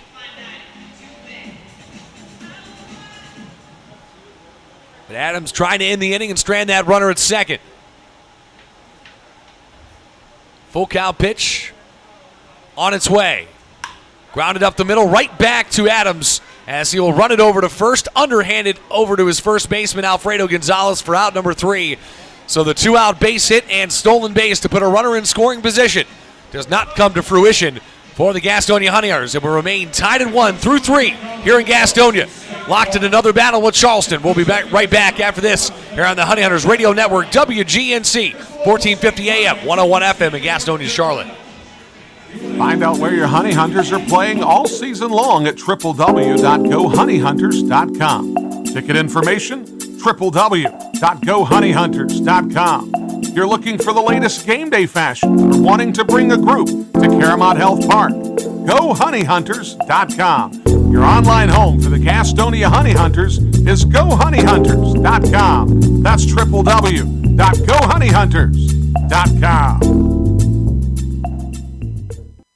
Fans, make sure that you come out for an exciting June at Caramount Health Park as your Gastonia Honey Hunters take on the best of the Atlantic League. On June 10th through 12th, the High Point Rockers make their way to Caramount Health Park.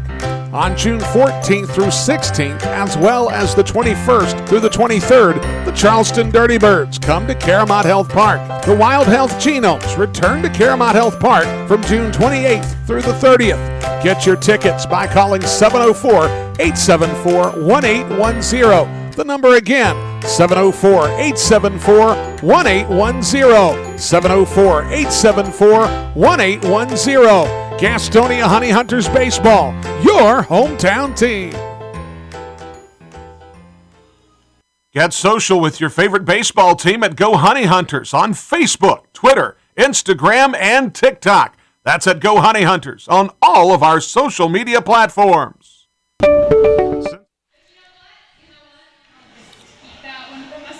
Gastonia trying to clinch the first half in the South Division.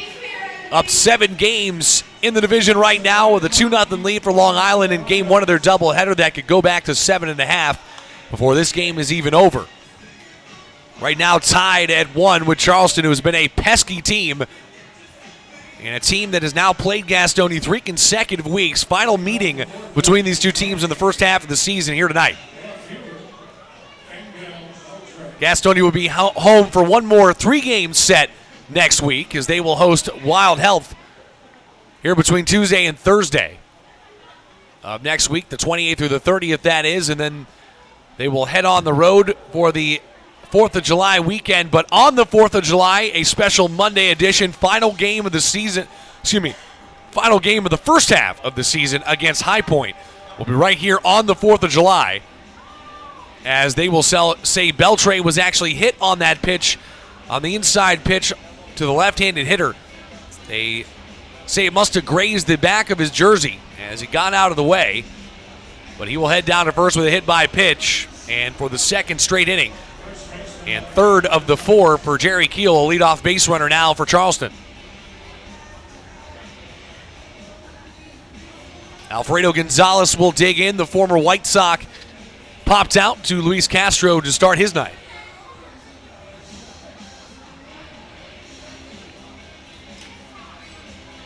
Alfredo Gonzalez hitting .286, not to be confused with Jovan Gonzalez, also a catcher.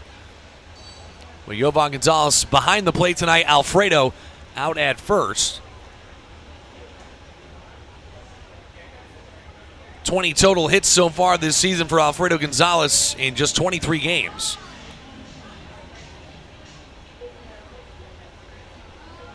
1-0 now as that one misses upstairs. Here comes another one from Keel, grounded back up the middle. That one's through for a base hit.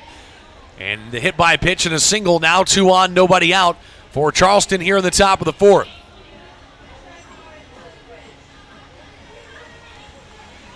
Of course, that'll just move them station to station. More of that hitting like we saw, like we talked about, I should say.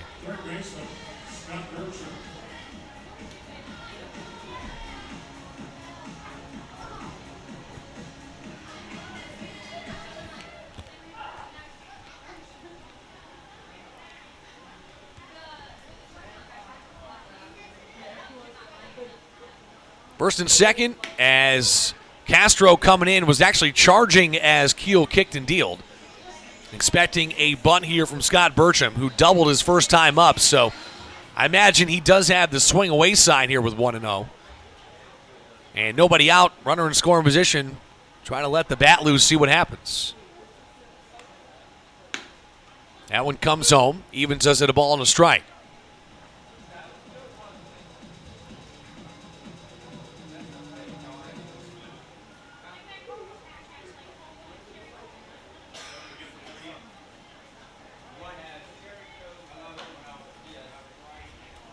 The 1-1 line back up the middle. That one's through for a base hit. That should be deep enough to score the run as Rodriguez will come up and get it. Now the throw coming in. Throw down to third base. Not in time. Back to second. Did they get him? No. As he slid by. Here comes the runner home. Weird scenario here. And now that'll be an out as Gonzalez trying to create something. And Alfredo Gonzalez thrown out at home on what is going to be a scorer's nightmare on that play. Man, I'm not sure what was going on with Alfredo Gonzalez there. Now Goose Gotso going to come out and argue the call as they think they got Burcham going into second, which would be very interesting. Now, granted, there's no replay, so we'll see what happens either way. Bertram is safe at second. The one run does score for Beltre. Gonzalez got into third, ended up trying to take advantage of the play at second, trying to come home, was tagged out by a throw from Rosa to Holderbach. And weirdly, there is one out now in the inning, but an RBI single by Scott Bertram that now turns into two bases, as Guscazzo getting his 2 cents in with second base umpire out there in Calvin Baker. I think they might have missed the tag on the back, as Rosa for sure thought he got him on the back numbers. Bertram did not get up and say yes or no. He just got up and was doing his thing, so that's usually an indicator. Either way, he will stay at second base. There is one out, but one run does come home to score on a strange play.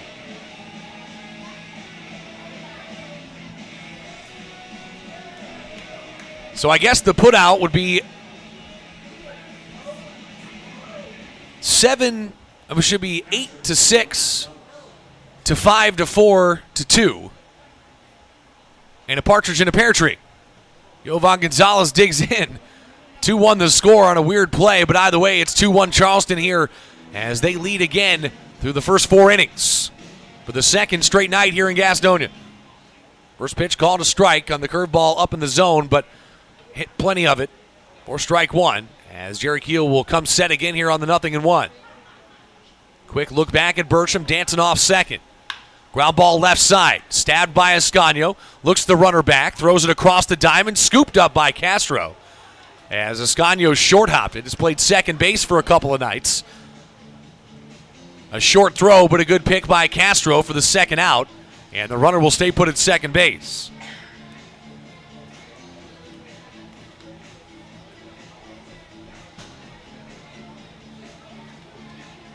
So lost in all of that is Scott Bertram, now 2 for 2 on the night with an RBI now on the single turned into 2 after he went on the throw.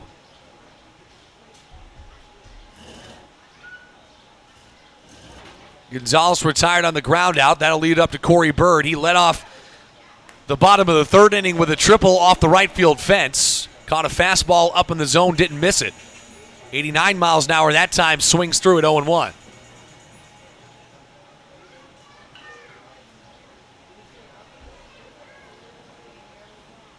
Keel lifts that big right leg and deals another line drive into right field. That one's down and to the fence from Corey Bird. That'll score another run as Bird will pull up in for another multi-hit game for Corey Bird in this series. And back-to-back extra base hits for Corey Bird in this ballgame. And that'll make it a 3-1 game here in the top half of the fourth inning. 3 unanswered runs for Charleston, and they have a lead at 3-1 with now their 6th hit in just 4 innings.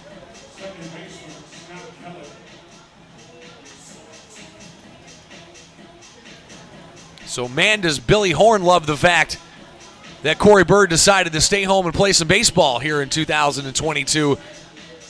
As a Charleston, West Virginia native, went right down the road to Marshall University. And now here playing for Charleston. Either way, back to the top of the order with Scott Kelly we go. Already halfway to the cycle now is Corey Bird. This ball poked out into left field. Hampton's going to try to get there, and he can. And another run will score as the hit machine continues on here for Charleston in this inning. 4th hit of the inning, and another RBI by who else but Scott Kelly. Showing why he is not only at the top of the lineup, but why he's the hitting coach for Charleston this season.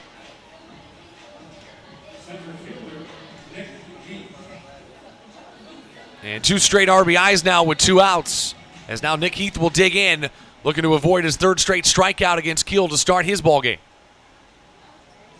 We'll see if he can tap into a little bit of the juice that the rest of his teammates are feeling right now. First pitch called, a strike to the inside corner on a 79-mile-an-hour changeup.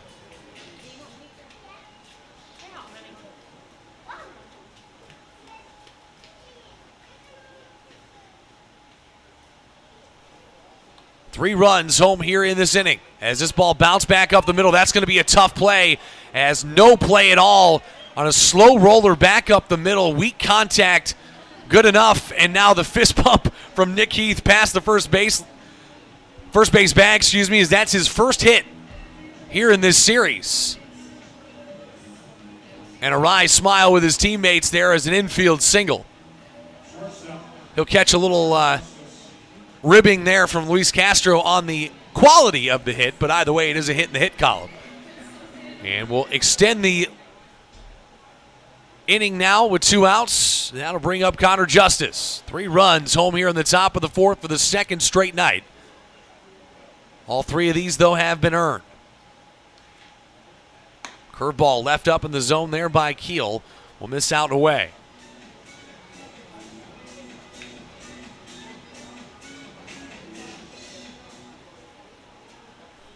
Runner stayed at second base. Obviously had to get there in a hurry as Rosa and Reinheimer collapsing on second base, possibly going to try to tag the bag to get Kelly, but instead he stands at second. Nick Heath at first.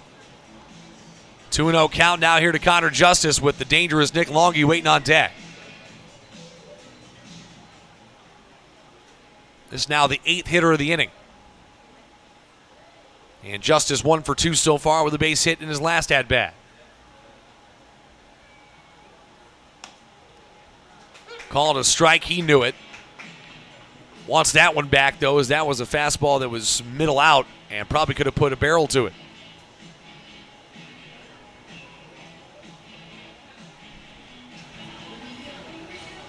Beautiful night for baseball as now an arm will get loose down in the bullpen. Looks like Michael Gunn, the lefty, former starter in the rotation, will get warmed up here as now this ball sent to the right side. Well foul. Back towards Franklin Boulevard.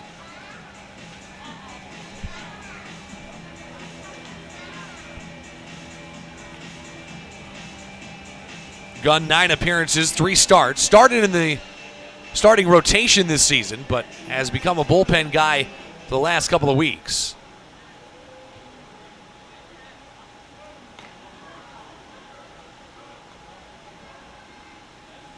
Jerry Keel delivers on a 2-strike pitch. Justice sends one to left. Long run for Hampton, but the wheels pay off as he comes in and makes the play, but not before.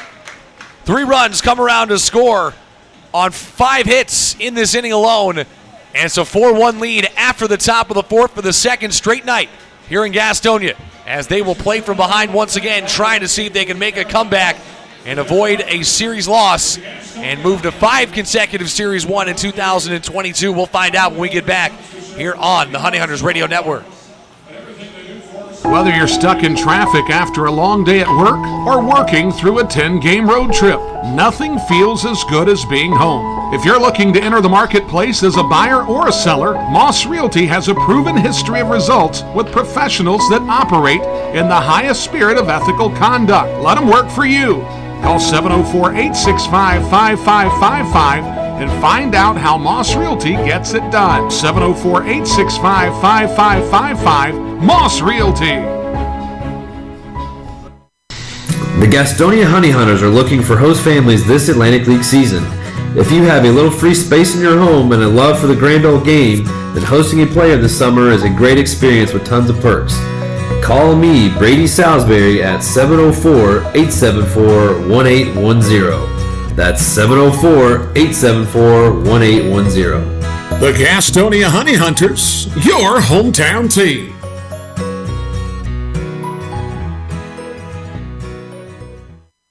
If coming to a Honey Hunters game is good, then coming to a game as a group is better. If you're a school, church, or civic organization looking for a great time together, call 704-874-1810 and ask about a group package. The number again is 704-874-1810. Ask about our picnic options that include hot dogs, sliders, and pulled pork. 704-874-1810. Honey Hunters Baseball. Better with friends. Hey, this is Brady Salisbury, and you're listening to the Honey Hunters Radio Network.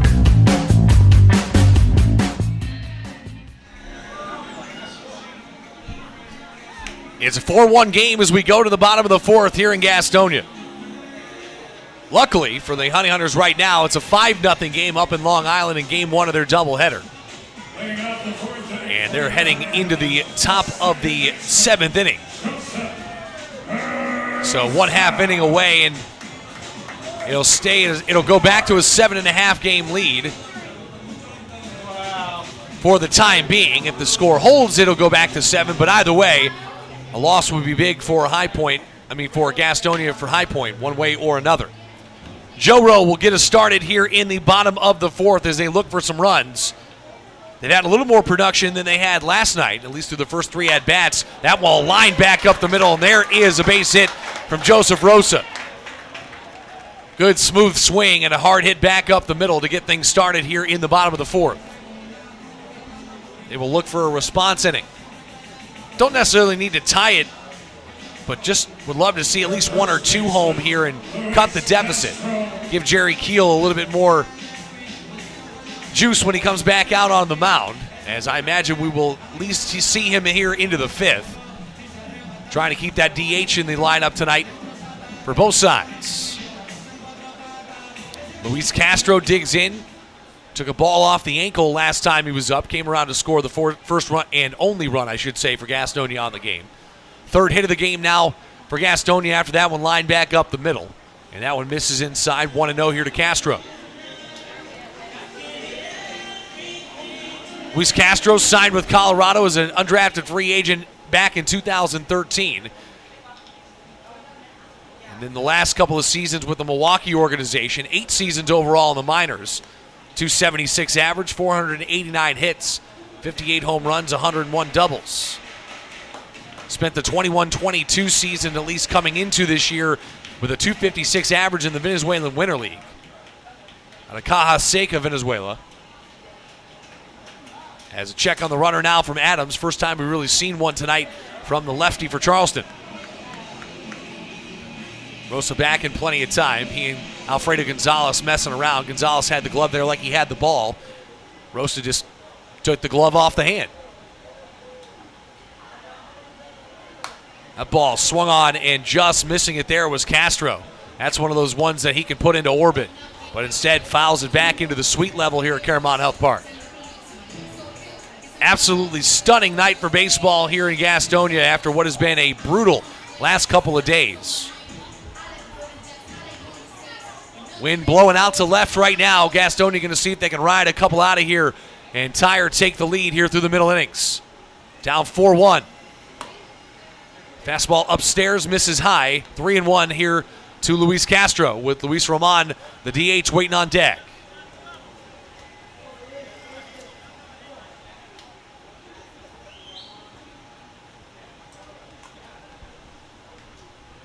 Gastonia has still been putting up power numbers this season. As this one comes home to Castro, that one way high, and it's ball 4. And it'll be first and second now with nobody out. So a similar start to the top half of this inning, as we now see it occurring for the Gastonia Honey Hunters here in the bottom half.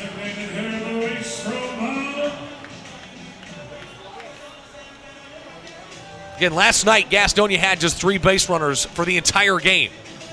Now already 5. I've only seen 1 run score, though. So Roman will step in. He was the hero back on Tuesday. Line drive into right that scored the go-ahead run in the bottom of the 8th. Balaguer closed it down in the top of the 9th for that 8-7 win to open the series. He'll step in with 2 on and nobody out here in the bottom of the 4th. Big rip on a fastball there, as he was swinging first pitch regardless, but pulled his head and his front shoulder just a bit, unable to extend the barrel.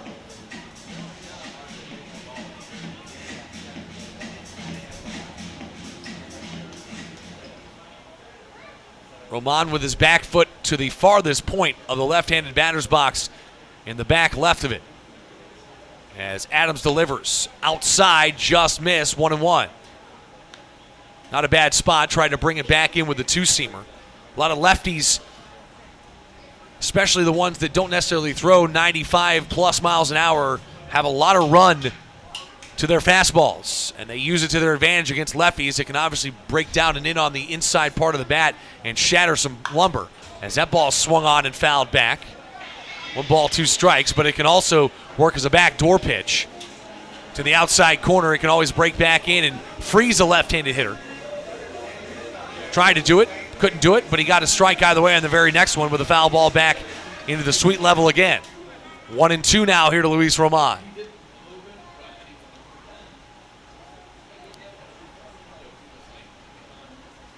Ground ball right side, playable for the first baseman Alfredo Gonzalez. Not going to get the runner at first base on the return throw. Instead, Connor Justice tried to catch Joseph Rosa napping, goes to third, but Rosa's safe, and it's first and third now with one away. Castro out at second. Roman will beat out the play down to first base, and now Raider Escanio will dig in. Your third baseman, Raider Escanio. Fielder's choice 3-6 on that one if you're scoring at home. Tried to get the runner at third, but not there. So we'll see if they send Roman here early in the count. Not necessarily a guy that runs a ton, but he will run out there. Everybody on this team will run. First pitch called, a strike to the outside corner to start the at-bat to Raider Escanio. Escanio, another guy that has worked his way up into the lineup, and of course has very well deserved it here in this month of June. As Roman leaning that way here, not going on that one. Skips just shy of the plate. Blocked well by Jovan Gonzalez behind it, though, and it stays out in front. Runners stay put first and third. 1 ball, 1 strike, and an out here in the bottom of the fourth. Gastonia trying not to waste an opportunity. Gave up 3 runs in the top half of this inning as Escanio chases a low and outside pitch, 1-2. But would love, especially with first and second, nobody out, to at least see one come home. The odds are, of course, in their favor, but statistics aren't everything. It all comes down to execution when it boils down to it in the long run. Ground ball left side.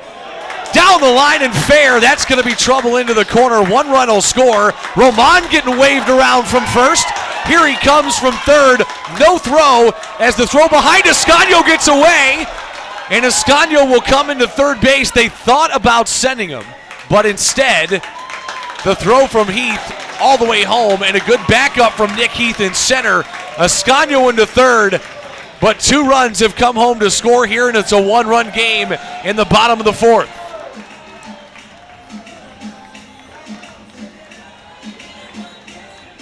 So a good piece of hitting by Escanio, down 2 strikes.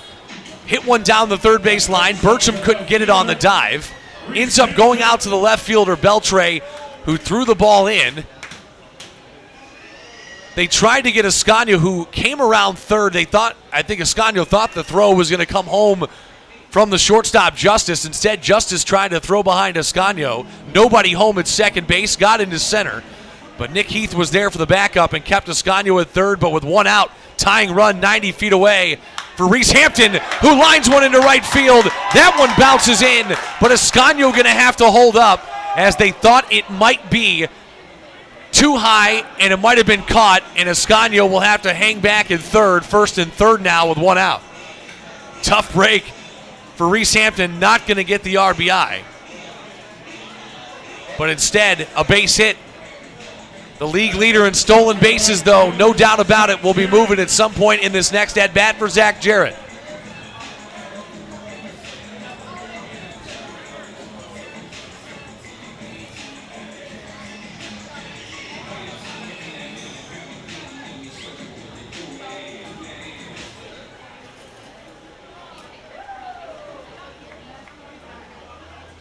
Five hits now for the Honey Hunters as Jarrett digs in, trying to keep the merry-go-round going, and more important, rally back and tie this game after surrendering the lead in the top half of the inning. They're 1 away from tying it here. 2 runs home on a single, a walk, a fielder's choice, and an RBI double by Escanio. Now this one's sent to left. Playable for Beltre. Here comes Escanio. The throw from Beltre up the line, and we are tied at 4 apiece.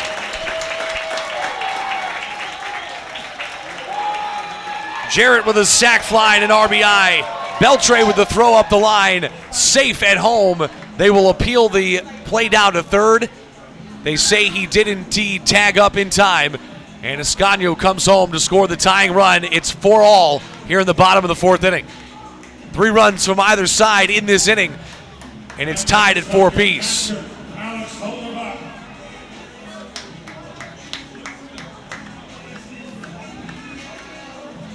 Hampton will lead from first, as Holderbach will dig in.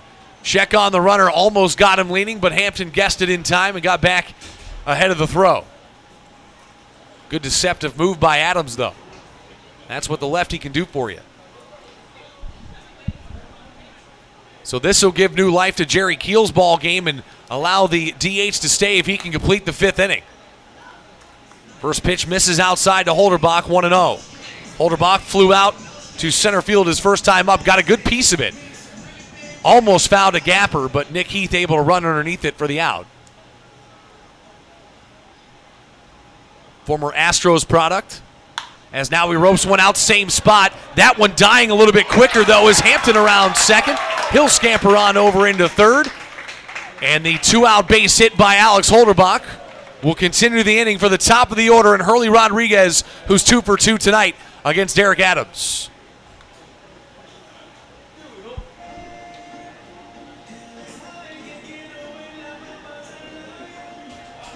And now a timeout coming as Joe Testa, the pitching coach, going to come out and have a conversation with Derek Adams. Nobody up in the bullpen right now, though, in a tie game, trying to keep it that way. We'll step aside for 30 seconds. Back right after this here on the Honey Hunters Radio Network. Find out where your honey hunters are playing all season long at www.gohoneyhunters.com. Ticket information, www.gohoneyhunters.com. If you're looking for the latest game day fashion or wanting to bring a group to Caramount Health Park, GoHoneyHunters.com. Your online home for the Gastonia Honey Hunters is GoHoneyHunters.com. That's www.GoHoneyHunters.com. Fans, make sure that. Well, a quick mound conference there from Joe Testa, just trying to settle down Derek Adams, who came out with a 4-1 lead, but that has since evaporated. Tied at 4 after 3 straight runs scored here in this bottom half of the 4th inning by your Honey Hunters in a brand new ball game, and it continues on for the top of the order in Hurley Rodriguez. 2 for 2 tonight. He's the 8th batter of the inning. We'll square one around here, and a called strike as he can't pull it back in time, but I think it was a called strike either way. Holderbach at first, Hampton at third, with 2 outs in the inning.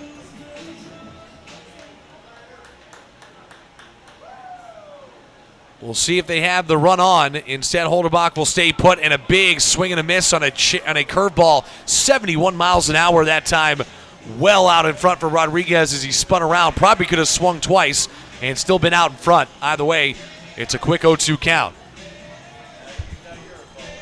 2 for 2 tonight is Rodriguez. Both on high fastballs. We'll see if they stay with the breaking pitch. They do in the dirt, but blocked by Gonzalez. Both runners stay put, and he'll call for timeout to get a new baseball.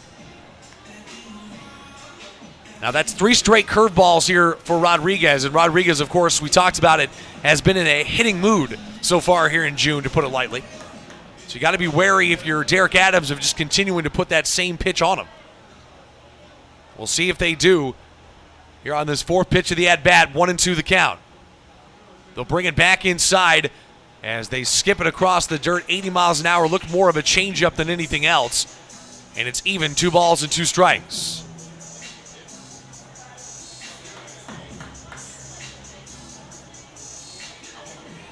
And the only way a high fastball makes sense here is if you're just trying to get a swing and a miss well out of the zone. Check on Holderbach. As Hampton with the secondary, Alfredo Gonzalez going to look him back now. Alfredo Gonzalez using a bit of his catcher prowess there. Normally the guy behind the plate for Charleston. He's playing out at first today, so is all too familiar with running back speedy base runners. Picked off Ascanio last night at third. Still a 2-2 count. Ground ball right side, playable for Scott Kelly. He'll fire on to first for out number 3, but not before. Gastonia will bring home 3 runs on 4 hits, and they tie the game at 4 apiece after 4. We're on into the 5th. A brand new ball game as Jerry Keel will come back out and try to keep it where it is for his bats to get back up and stay hot on the other side of the break. Charleston going to have to cool down, though, if we can get him to when we get back here on the Honey Hunters Radio Network. Being first, the beginning of the line. So many people work so hard to be number one. But at Caramont Health, you don't have to struggle to be first. We prioritize you. Our award-winning teams use advanced treatments to serve you. We deliver the compassion and quality you deserve, always growing, building, and innovating for your care, your health, your life. Caramont Health. Care first. What could be better this summer than a Honey Hunters baseball season? The crack of the bat, the pop of the mitt, the smell of fresh cut. Hey guys, stop. We have turf here at the ballpark. Let's try this again. The smell of fresh cut. Domino's Pizza. Sold nightly here at Caramont Health Park. The Gastonia Honey Hunters and Domino's Pizza. A winning combination.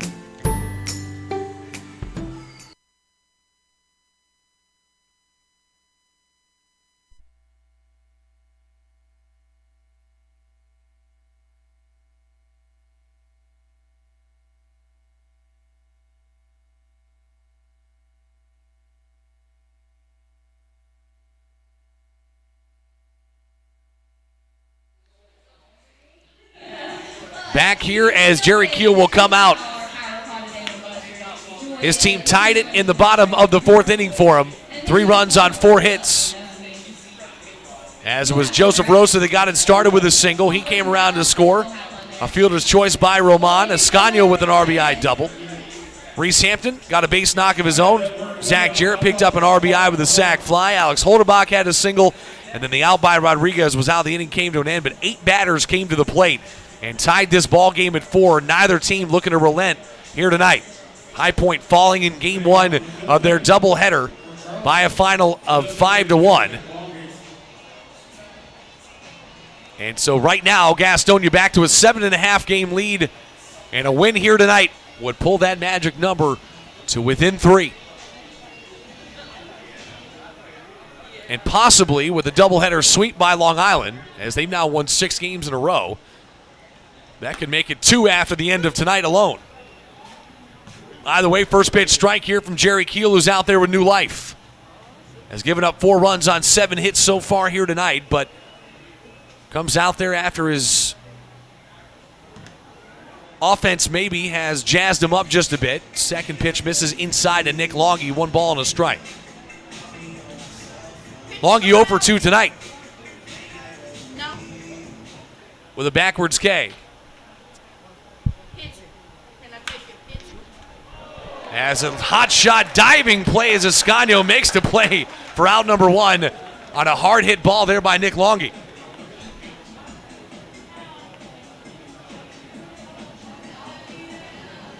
So the line shot by Longy could have been extra bases, but Raider Escanio with a web gem lays out, makes the play, and that's how we get started here in the 5th.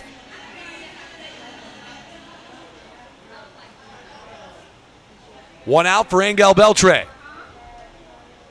First pitch swinging as he will swing by the 85-mile-an-hour pitch here from Jerry Keel. He was hit by a pitch his last time up was Beltre. Came around to score in the top of that 3-run 4th inning. But then, of course, Gastonia matching it in the bottom half. And once again, a very close game through the middle innings between these two teams. Beltre will watch the 0-1 skip across, 1 ball and a strike to the number 5 hitter in the order tonight. Lefty out in left field. 1-1 fouled back, 1-2. Beltre was 0 for 3 in his first 3 at-bats last night, but launched one to right field in his final at-bat. Home run made it 4-1 in the top of the 9th inning. 2 balls and 2 strikes here to Beltre in this top of the 5th with 1 away. Curveball grounded back up in the middle right there as Jack Reinheimer had him played perfectly. And the shortstop will throw it on to Castro at first for out number 2.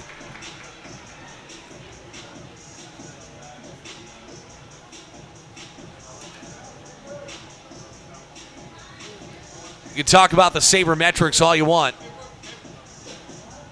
Like we talked about a couple of games ago, one thing it most certainly has done is taken away a bit of that unpredictability of the game in terms of bad hops. Most of these guys now, for the vast majority, now it's not to say it's perfect because no system is ever going to be perfect, otherwise it just wouldn't be any fun. But that being said, unruly things will always happen in the game of baseball, but that at least helps you eliminate a little bit of it. As Alfredo Gonzalez steps in here. 1 for 2 tonight with a base hit his last time up. He got thrown out at home on that weird play in the top of the 4th on the RBI single by Bertram that ended up going as an 8-6 4-2 putout. So there you go.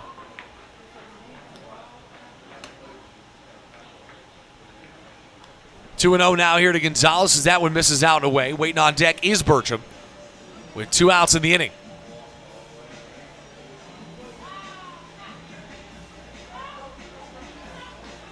Unoriginal Thirsty Thursday here inside Caramount Health Park, and a beautiful night. A lot of folks in the house tonight for a good game so far. As that one misses out and away, 3-0 to Alfredo Gonzalez here in the 6th spot tonight with the number 7 hitter in Scott Bertram, who's 2 for 2 with a double and an RBI single due up on deck. Called a strike as Gonzalez never got out of his hitting stance and a shake of his head. But either way, it's a 3-1 count.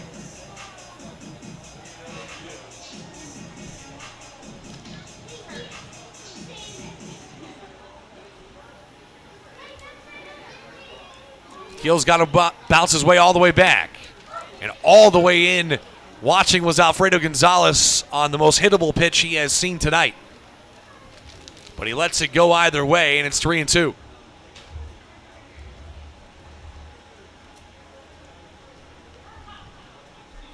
Three balls, 2 strikes, 2 outs. And Gonzalez will watch it out of the zone for ball 4.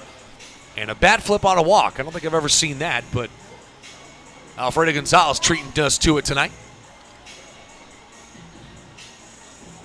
2 outs, that'll bring up Scott Bertram. 2 for 2 tonight with that RBI single his last time up.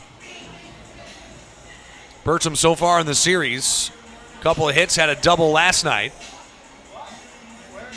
Was an 0 for 4, that is, on Tuesday night. Came around to score, though, on a run after getting on base via the E5, so a pretty decent pull hitter, as Joe Rowe will play well towards the second base bag here defensively.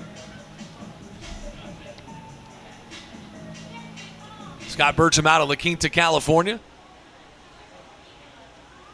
Made it as high as the AAA level, did Bertram in his time in the minors. 25th round pick by the Rockies back in 2015. Celebrated a birthday back on the 17th as now timeout is called by Reggie Harris. 2-0 here with 2 outs.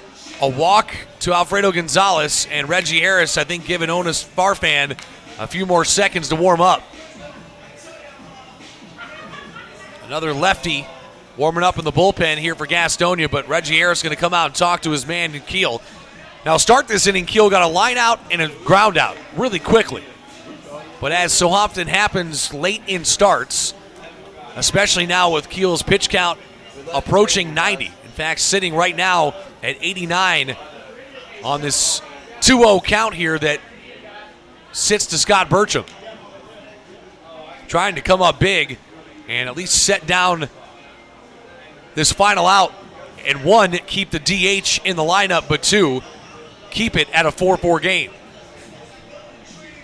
Terrence Jones will go out and break it up, and we will come back to the plate here with a 2-0 count to Bertram. Yovan Gonzalez waiting on deck, doesn't get any easier down toward the bottom of the order with Corey Bird after that. And of course, this is already a Charleston offense that has shown that they can score with 2 outs.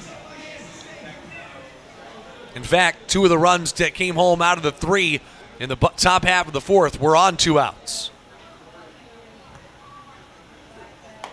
3-0 now as that one's up around the eyes. And in danger of walking his second straight hitter with 2 outs in the inning.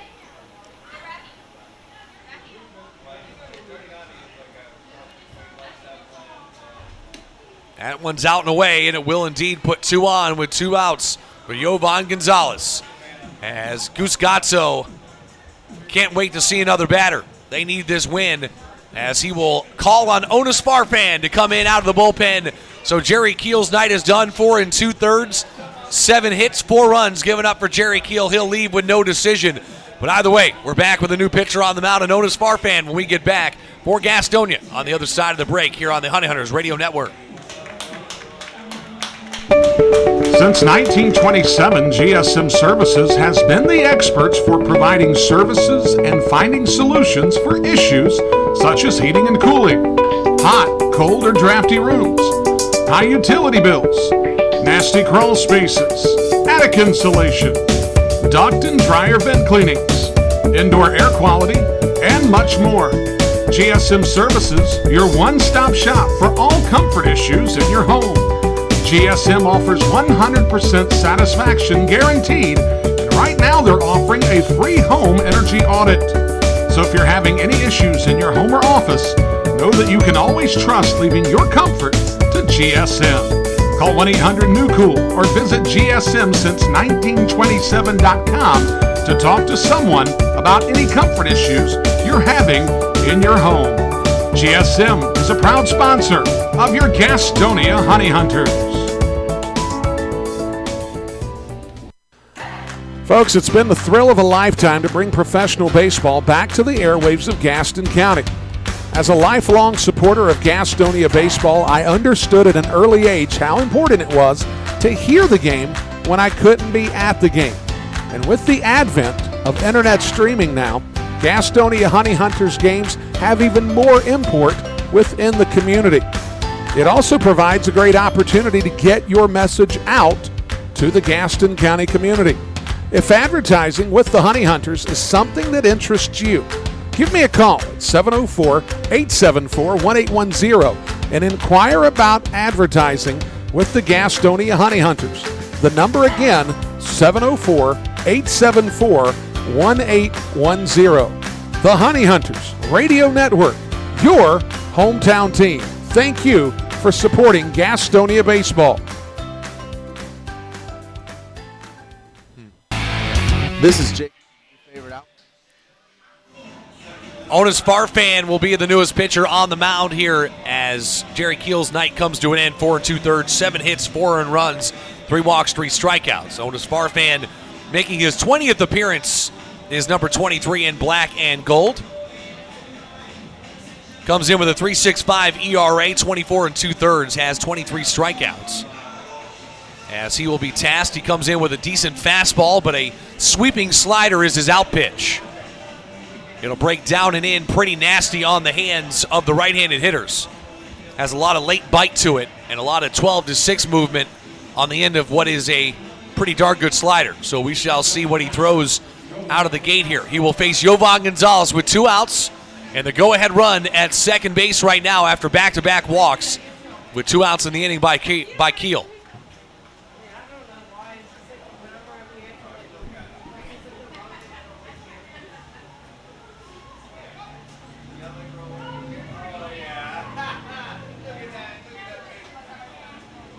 Long look here from Farfan before the first pitch of the at-bat. Comes home with a fastball, 89 miles an hour, leaves it upstairs, and it's 1-0.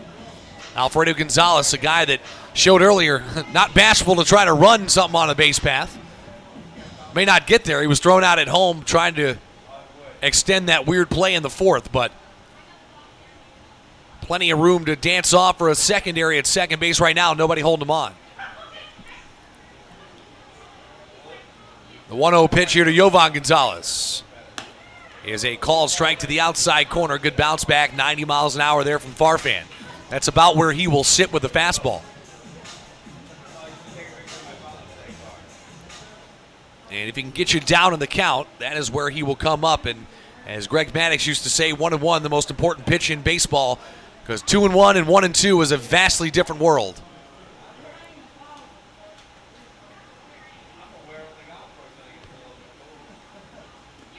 And he gets a swing and a miss out in front of the breaking ball there.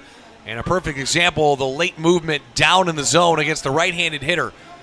That ball started about knee-high out of the hand of Farfan and then just dipped into the dirt. Didn't even make it to the plate, but he got the swing and miss either way, and it's 1-2.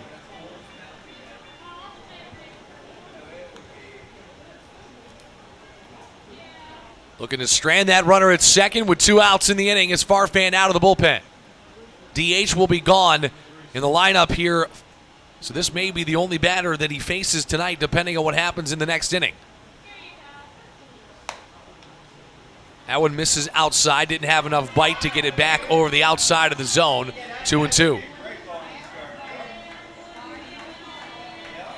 Good crowd on hand here for a good ball game tonight.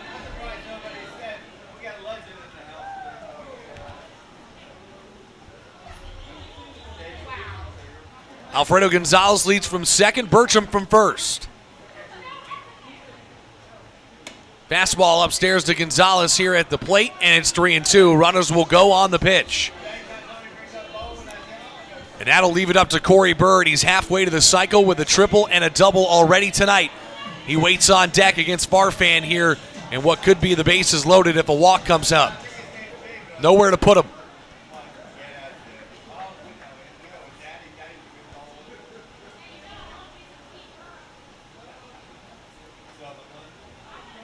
Three-two, runners go.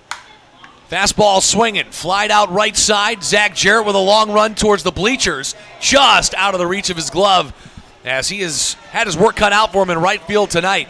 Ran into the wall earlier on an acrobatic play, couldn't make the catch. Almost made an acrobatic catch over the wall that time, but instead it falls in for another foul ball, and we'll redo the 3-2 pitch.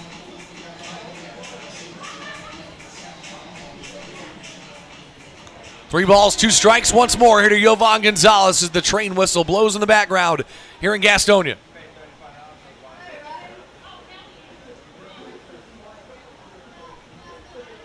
Big spot in this game, halfway through it. Runners go again, another swing and foul back here by Yovan Gonzalez, trying to be a tough out. And the first at-bat of Onis Farfan's night.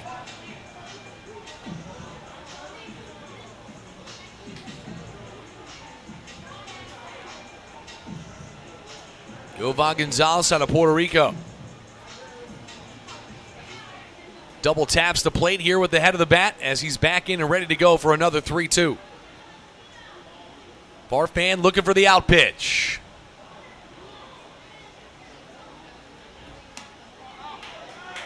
And just missing the outside corner, says Terrence Jones behind the plate. Farfan wanted that one, but instead he will face Corey Bird with the bases loaded. And 2 outs in the inning. And Corey Bird feeling some kind of way right now. Third straight walk with 2 outs. Here for Gastonia pitching staff. That one, the toughest breakout of any of them. That was a 50-50 pitch, but unfortunately went against the Honey Hunters on that one. Bird in there with a triple and an RBI double in his last at-bat. Looking to stay hot here in the series after getting picked up this past weekend by Charleston. Farfan makes some tap dance out of the way. That's where that nasty slider can make you look silly as a left-handed hitter. Started behind the waist of Corey Bird there and stumbled out of the way, but it broke back for strike 1.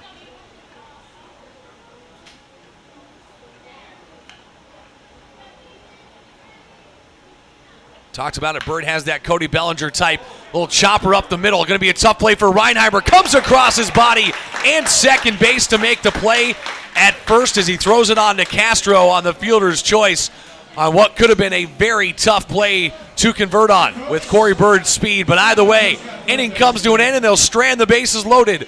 We stay tied at 4 halfway through this one. Gastonia bats coming back up 2, 3, and 4. Reinheimer, Rosa, and Castro for Gastonia on the other side of the break here on WGNC 1450 AM, 101 FM in Gastonia, Charlotte. Whether you're stuck in traffic after a long day at work or working through a 10-game road trip, nothing feels as good as being home. If you're looking to enter the marketplace as a buyer or a seller, Moss Realty has a proven history of results with professionals that operate in the highest spirit of ethical conduct. Let them work for you. Call 704-865-5555 and find out how Moss Realty gets it done. 704-865-5555, Moss Realty. The Gastonia Honey Hunters are looking for host families this Atlantic League season. If you have a little free space in your home and a love for the grand old game, then hosting a player this summer is a great experience with tons of perks. Call me, Brady Salisbury, at 704-874-1810.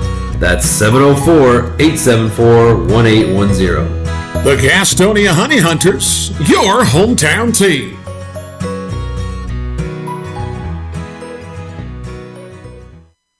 If coming to a Honey Hunters game is good, then coming to a game as a group is better. If you're a school, church, or civic organization looking for a great time together, call 704-874-1810 and ask about a group package.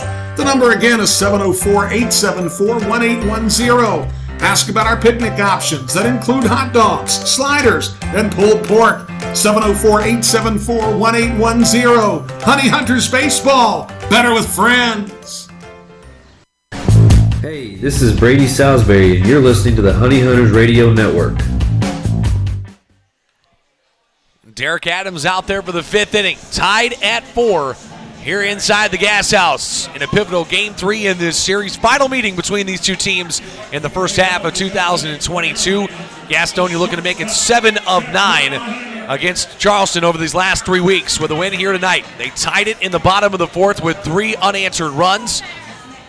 And despite 2 outs, bases loaded, Otis Farfan did his job. Now the DH is gone for Gastonia as they will look to try and return the favor here in this bottom half, I should say, of the fifth inning. With Derek Adams still out there trying to play with a little bit of borrowed time, they got a hold of him in that last half inning. As that one's swinging and fouling and straight back is Reinheimer. Quickly 0-2 here to the Gastonia shortstop. 0 for 2 tonight with a 5-4-3 double play and a ground back to the pitcher. .296 average, .835 OPS with 7 home runs this season.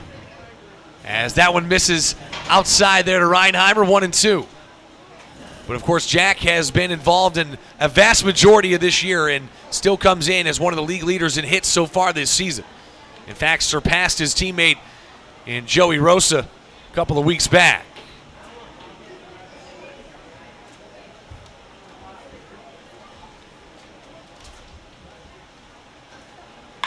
That ball grounded left side, hot shot taken in by Burcham. He'll throw it across the diamond for out number 1. Kind of ate Burcham up just a little bit. That's why they call it the hot corner, but able to stay with it and make the play at first for out number 1.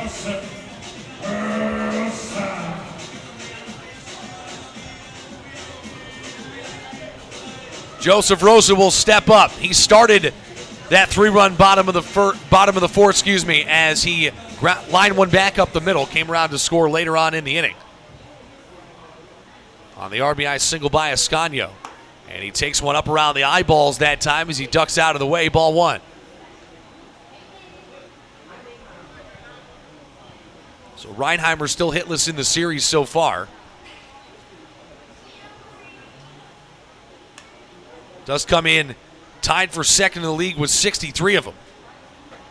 But Rosa now tied for second as well with 63 of his own after that base knock last time up. 2-0 count to him here. That one will miss upstairs 3-0, and if there's anybody in this lineup that has the go-ahead with a 3-0 count, it's the man at the plate right now. And if you are Derek Adams, you got to be wary of that. Can't just put a fastball right down the middle. The 3-0 will be a little bit farther outside. It is indeed called a strike. But either way, he's going to have to battle back here against a good hitter. Luis Castro waits on deck with an out in the inning. As a swing that time, looking to put it into orbit there was Rosa. But instead fouls it back into the sweet level here at Caramount Health Park. That was the home run swing, if you will. But just fouled it straight back. As they used to say, that means they were on it, but still winds up as a foul and a strike in the category anyway. 3-2 pitch. Strike three called around the letters. An emphatic punch out by Terrence Jones. Rosa can't believe it. As Rosa actually, funny enough, looking back at Jovan Gonzalez. And Gonzalez with a smile. 2 up, 2 down.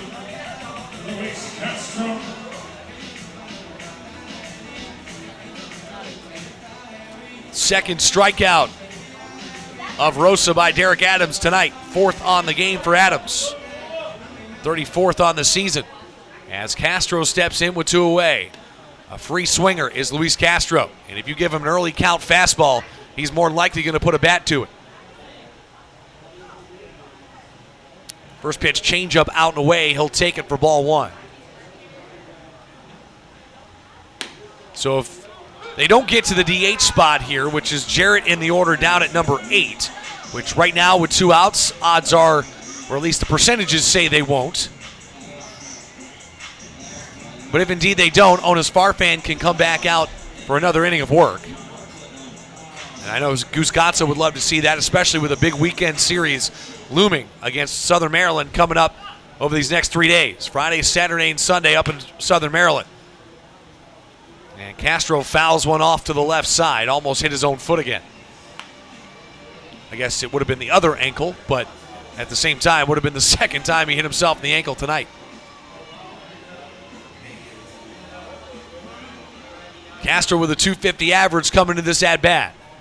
Adams, a little roll of the neck here as he will dig back onto the mound, trying to get a 1-2-3 here in his 5th inning.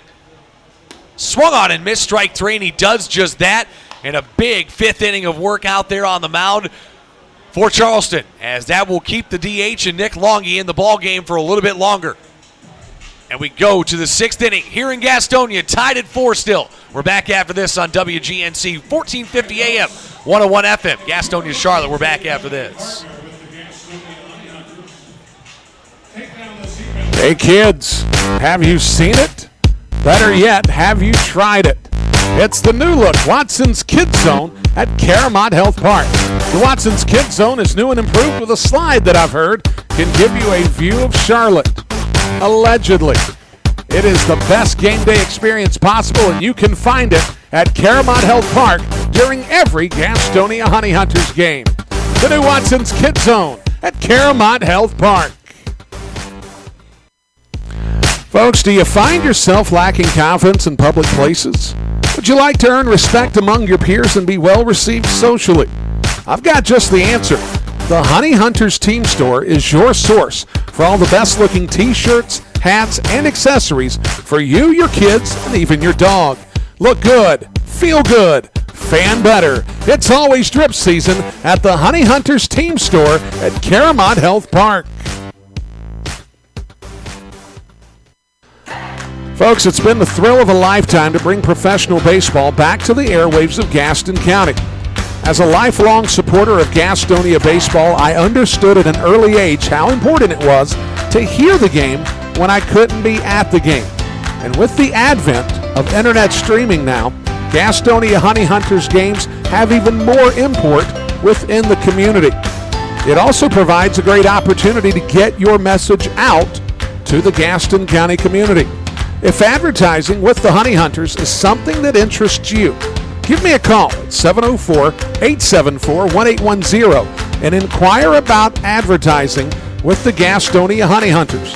The number again, 704-874-1810. The Honey Hunters Radio Network, your hometown team. Thank you for supporting Gastonia baseball.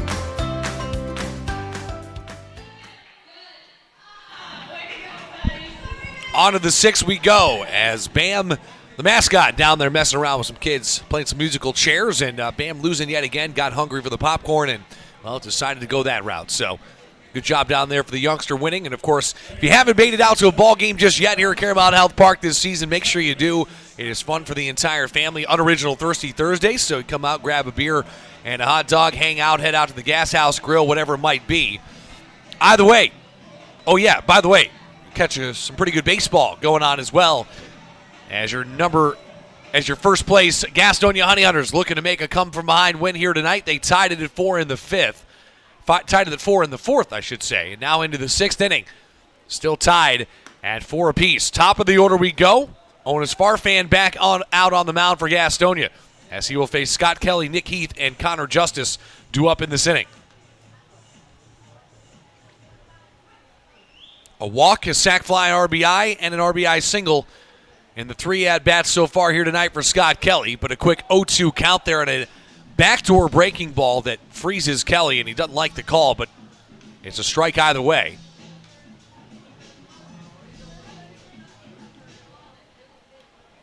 Righty up in the bullpen here right now for Gastonia as they will approach the DH spot in the bottom half of this inning. Swing and a miss, strike 3 that time by Onis Farfan, as he picks up his first strikeout since coming in, 24 now on the season for the lefty.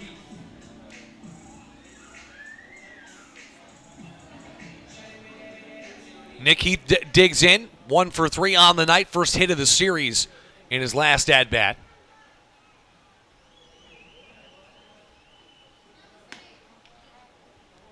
First pitch will miss outside here from Farfan, ball 1, 81 miles an hour there on that slider. And if you are throwing against Nick Heath right now, you got to make sure you keep it down in the zone. He's been chasing a few too many pitches low and away, almost did it that time, but able to hold it back.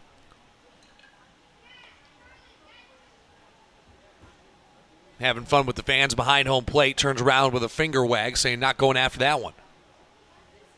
One of the few he hasn't gone after so far this week. 2-0. Fastball chopped right side, foul of the first base bag though. Castro was there to make the play, but it's 2-1. Nick Heath getting picked up a week ago this past Tuesday.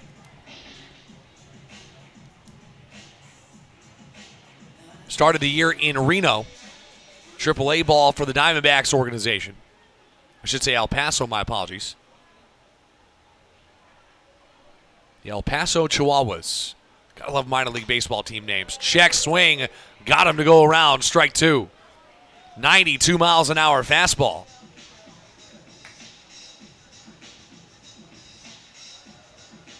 And that is approaching the top of the radar gun for Onis Farfan, but threw it in for a strike. 2-strike pitch, out and away with a slider. Can't get him to chase. Beautiful pitch, though. And I'm surprised that didn't get the hack. That is one that you can really get a lefty going out and away. Now, don't get me wrong. Credit to the plate discipline that time by Nick Heath, as that is a tough pitch to lay off. They'll go right back to the same thing. That one a little bit too much to lay off for Nick Heath as he fouls it back into the screen.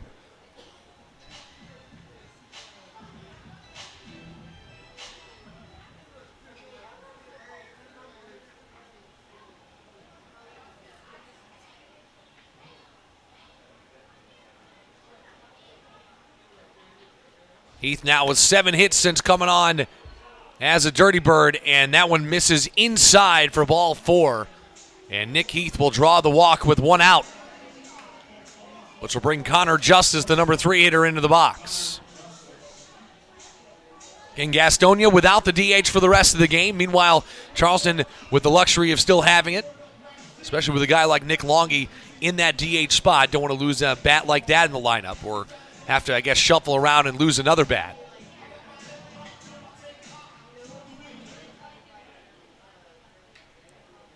Nick Heath will lead from first, a definite stolen base threat. With a lefty on, we'll see if they can hold him.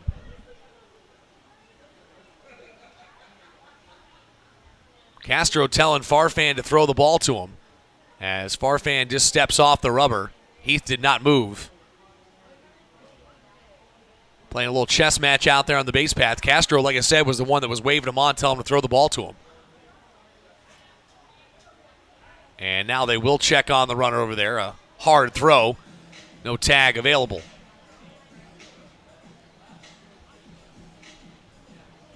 And if you're Farfan, we saw it the other night, a rare balk called the other evening. And you got to come fully set If you don't know the rule of the balk, as a pitcher, you have to come fully set before you make a move to the plate or to try to pick off a runner. Can't flinch, can't move anything like that. Takes away being overly deceptive. A little drag, I should say slide step that time on a very slight knee lift by Onis Farfan. Sometimes that can help you leave the ball up a little bit high in the zone, though, as you're not your usual follow-through. Heath representing the go-ahead run, though, in this 6th inning. So they're trying to tread lightly here with him on the base paths. Ground ball left side. Foul ball is a heck of a play by Ascanio across his body behind the third base bag. Would have been an out as it was picked by Castro, but a foul ball is called. And so they'll have to come back, do it again with a 1-1 clip.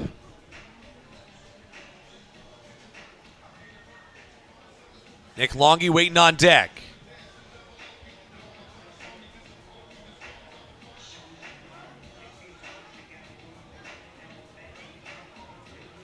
Farfan set, as is Connor Justice.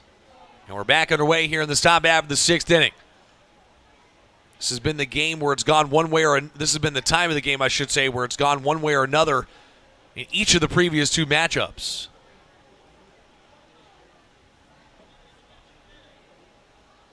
No real chance to come back last night. Good pitching by Charleston. Shut down a tough Gastonia lineup. But Gastonia tonight definitely rectifying that. 4 runs on the board with 7 hits. Had 1 run, 1 hit all of last night.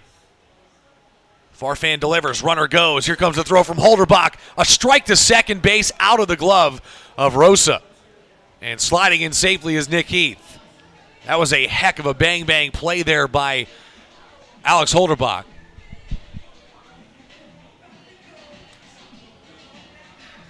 As I think it was a called strike there to make it 1-2, but Holderbach came flying up out of the crouch, almost made a good, in fact, did make a good throw. Had Rosa snagged the ball, maybe could have got an out call, but either way, Nick Heath will lead from second now as that go-ahead run with 1 out. And Heath thinking about it again here as he dances off second. Farfan will kick and deal. Swung on and missed. Connor Justice. And a called strike 3 there on the swing and miss, down to their second out. Good pitch by Onis Farfan. After the stolen base, sometimes you can kind of get inside your own head, but now I think Guzgatsu going to come out and they'll play the odds and they'll go righty on righty. As a new pitcher coming on, I believe, yes indeed, as they'll go to the bullpen again here. Onis Farfan, though, does his job. 2 strikeouts here in the inning. Trying to strand that runner at second base. They'll go to the right-handed thrower when we get back here on the Honey Hunters Radio Network. WGNC 1450 AM, 101 FM in Gastonia, Charlotte. The Gas House Bar and Grill is the place to find a broad palette of menu items that you won't find anywhere else at Caramont Health Park. Burgers? Got it. Pulled pork nachos? Check. How about jerk chicken sandwiches? We got that too. Oh, and fried plantains? Of course we do. The Gas House Bar and Grill is a world tour for the taste buds, nightly at Caramont Health Park. We'll see you at the Gas House Bar and Grill. Don't miss out on all the action at Caramont Health Park this summer. Get your tickets for every Honey Hunters home game by calling 704-874-1810 or log on to www.gohoneyhunters.com/tickets to reserve your spot this season.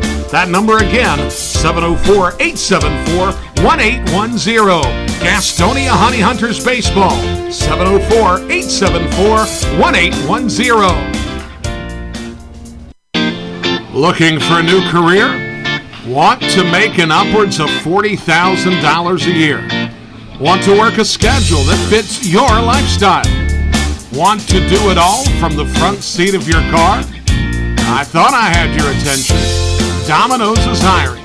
If you want to cash in on a new opportunity, log on to jobs.domino's.com. That's jobs.domino's.com.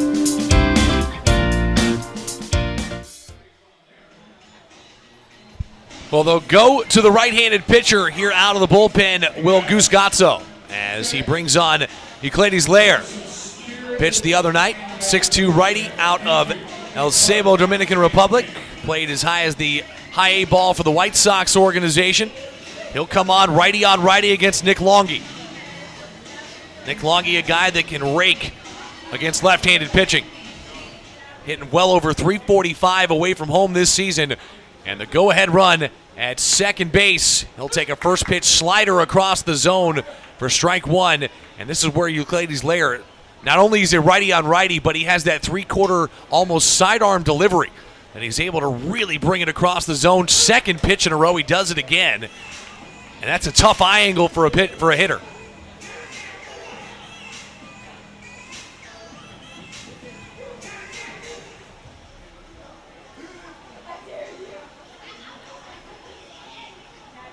The 0-2. Goes right back to the same pitch across the zone. That time, though, does not get a chase. In fact, Longy has yet to take the bat off his shoulder on that pitch in this at-bat. Top of the sixth, runner at second base, 2 outs, and a 1-2 count here to Longy. Lair just misses outside, trying to strike him out. Goes to the fastball for the first time, 92 miles an hour. That's what he has. Low 90s fastball with a wipeout slider. The 2-2 from Lair goes right back to the breaking ball. Longy again lets it go, 3-2. So from 0-2 to 3-2. And Engel Beltre waiting on deck here in this top of the sixth inning.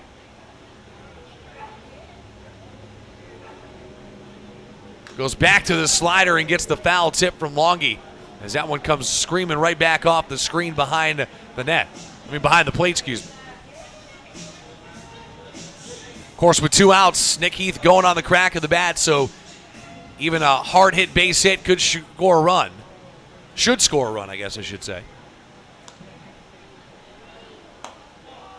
Ball 4 and a fastball that missed high. Holderbach held it there for a couple of seconds, but can't get the call. And that'll make it first and second now with 2 outs. And Raider Escanio looking at Euclides Lair, just telling him, well, it is what it is. Let it go. Get this next guy. That'll bring up Engel Beltre. In the last 2 innings, a lot of 2-out walks. A little uncharacteristic for a team that has led the league for most of the season for fewest amount of walks. That one misses high and outside by Lair. 1-0.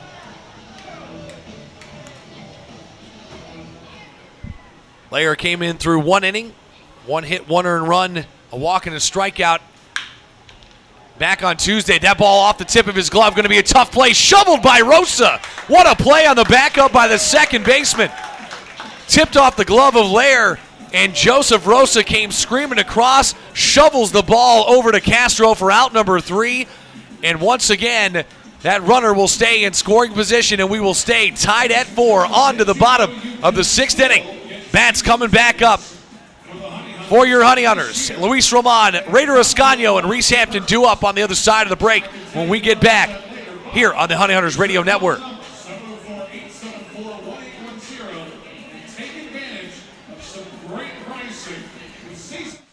Are playing all season long at www.gohoneyhunters.com. Ticket information, www.gohoneyhunters.com.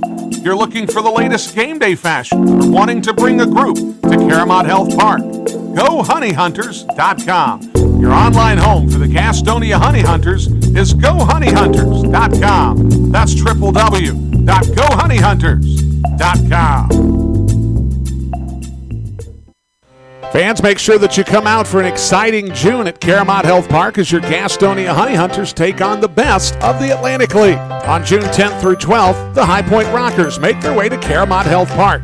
On June 14th through 16th, as well as the 21st through the 23rd, the Charleston Dirty Birds come to Caramount Health Park. The Wild Health Genomes return to Caramount Health Park from June 28th through the 30th. Get your tickets by calling 704-874-1810. The number again, 704-874-1810. 704-874-1810. Gastonia Honey Hunters Baseball, your hometown team.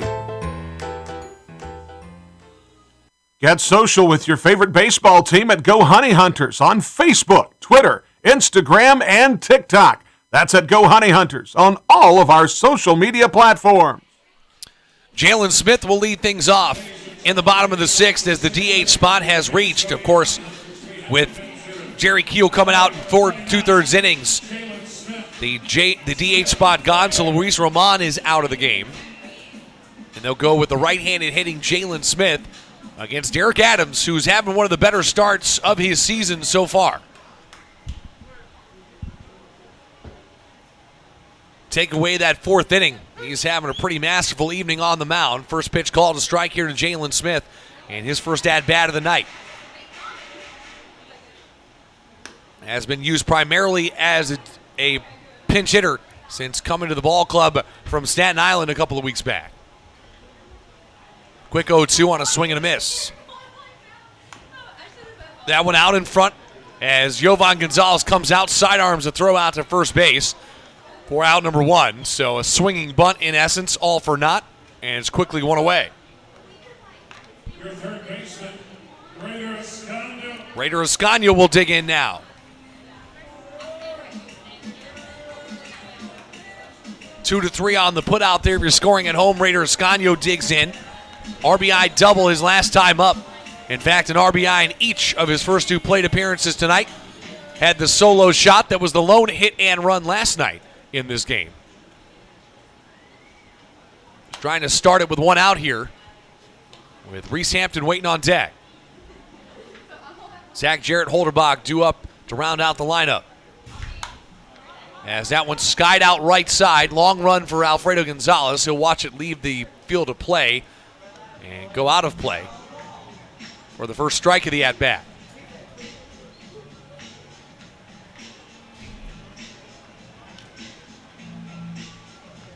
.272 is Escanio hitting tonight.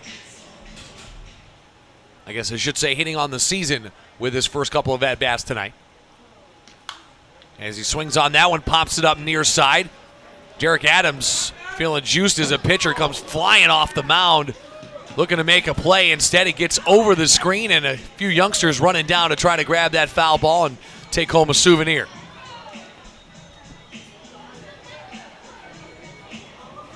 So umpire and Terrence Jones asking for a few new baseballs after a few have left the field of play here from Escanio in this at-bat.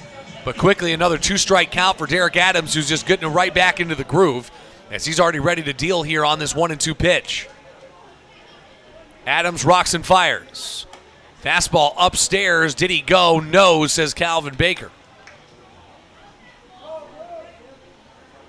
They appeal down to first base, but Escanio able to hold back the bat with his wrist. His waist certainly went through. As another curveball, they try to get the eye angle going lower this time, and now it's a full count.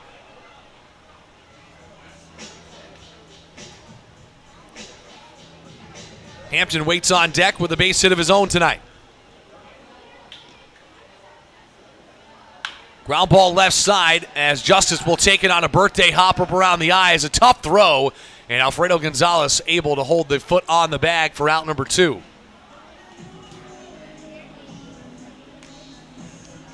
Reese Hampton will dig in now. Your left fielder, Reese Hampton.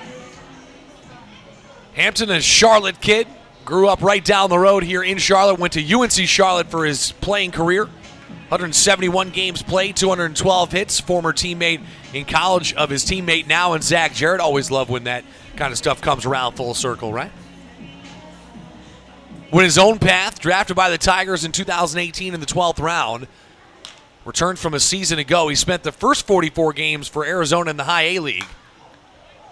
Ended up showing up here in Gastonia, and over the final 46 games of the season, hit .350 with 50 hits.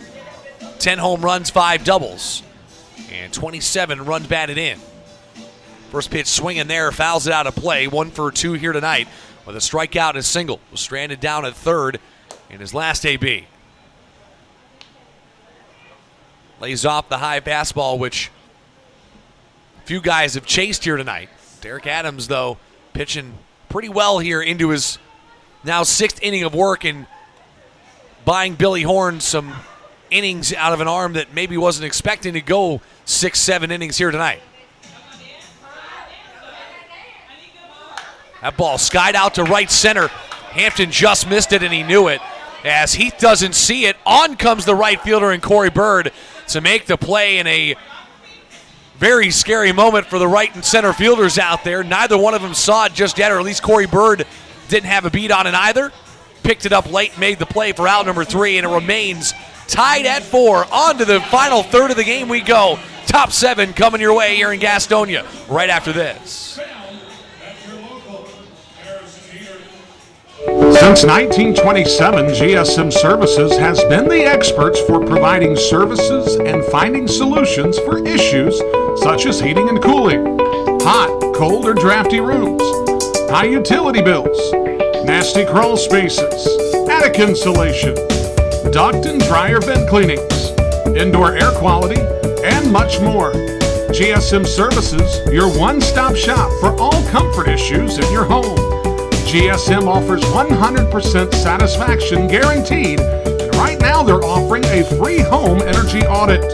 So if you're having any issues in your home or office, know that you can always trust leaving your comfort to GSM. Call 1-800-NEW-COOL or visit GSM-since-1927.com to talk to someone about any comfort issues you're having in your home. GSM is a proud sponsor of your Gastonia Honey Hunters. Being first, the beginning of the line. So many people work so hard to be number one. But at Caramont Health, you don't have to struggle to be first. We prioritize you.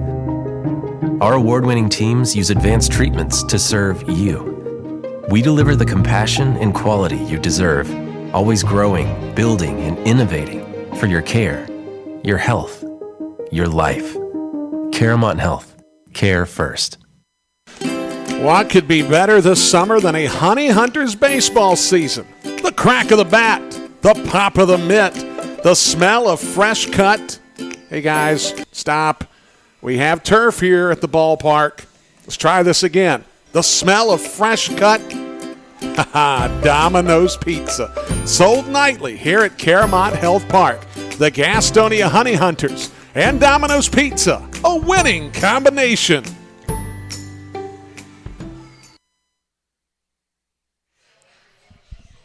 Top 7, Sam Bordner on the mound here for Gastonia.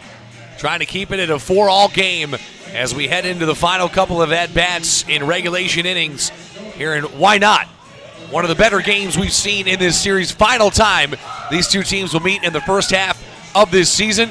Gastonia with a 7-game lead, now 7.5 after the High Point loss in Game 1 of their doubleheader tonight. With 11 games left to be played, including tonight, if they can come back and win. And High Point loses again tonight. That magic number all of a sudden slips to just 2 games as they head into a tough weekend down the pipe with Southern Maryland coming their way up in Southern Maryland. Either way, Alfredo Gonzalez will be the first one to meet the right-handed hard-throwing Sam Bordner.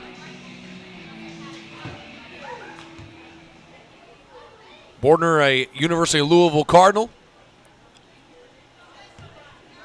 As first pitch comes home, misses outside and away, ball 1. 84 innings pitched back in Louisville. 2.04 ERA, 89 strikeouts, was picked up in the 16th round by the Marlins back in 2018.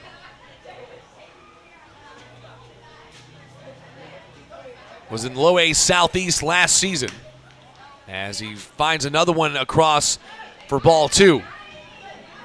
And the zone has started to creep up a bit tonight. The low pitch was there in the early going, but over the last couple of half innings, it really has started to eke back up in terms of zone. Either way, Sam Bordner comes set here on a 2-0, just trying to get the first strike of his appearance. Alfredo Gonzalez set, here comes the pitch. Fastball right down Main Street. Gonzalez nodding his head as he knew it was going to be a called strike. 91 on the gun. That time from Sam Bordner. Alfredo Gonzalez, the guy that has got his way on base a couple of times tonight. A single and a walk so far for the first baseman.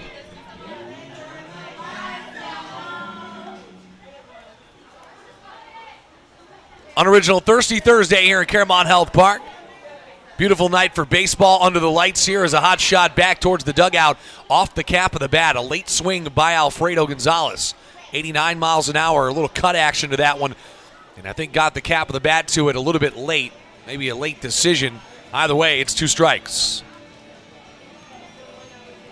Mike Glennon alongside you here on this Thursday night, final game of the first half of the season against Charleston. They'll go on the road for 3 before coming back next Tuesday through Thursday. I'll be back on the call against the Wild Health Genomes to round out the month of June for one final road trip and then one final solo game against High Point on the 4th of July right here at Claremont Health Park.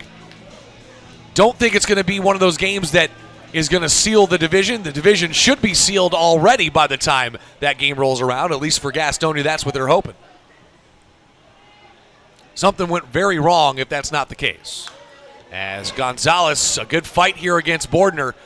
Late on another one, but fouls it straight back, and another 3-2 upcoming.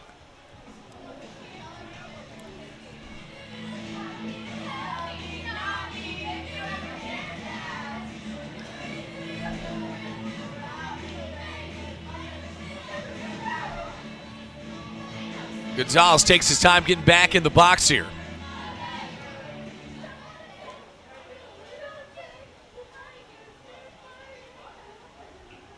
It's now the 7th pitch of the at-bat. Swung on and foul tipped again. And right now, Bordner just trying to find something. Reared all the way back with that one, 94 on the gun. But just can't quite get it. Talked about Alfredo Gonzalez, spent some time in the majors. Back with the Chicago White Sox. Found his way up to the major leagues back in 2018 was the latest stint. In fact, his only stint in the majors. Played in 3 games before heading back down to AAA. Played right here in Charlotte, though, back in 2019 with the Knights. As he'll call timeout, Bordner was trying to find the sign that he wanted on another 3-2. Mighty fine at bat here from Gonzalez to start this inning. Neither team ready to surrender just yet. Bordner another one. Swung on and missed, strike 3 as he climbed the ladder. Gonzalez obliged. And a big-time strikeout for Sam Bordner there to get his night started. Strikeout number 22 for the big right-hander. And one up, one down as Scott Bertram will dig his way in.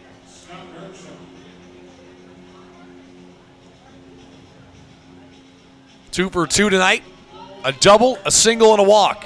Has scored one of those times and has an RBI as well, as he will step in now with 1 out and swing on a 88-mile-an-hour cutter out and away off the hands of the right-handed hitter. That is a tough one to hit out of a right-handed arm slot,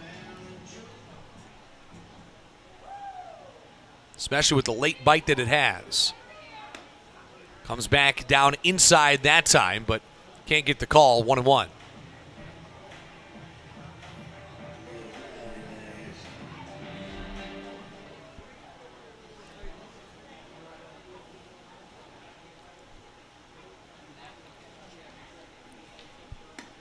That one comes in, called a strike here to Bertram. Bertram started his season up in Southern Maryland.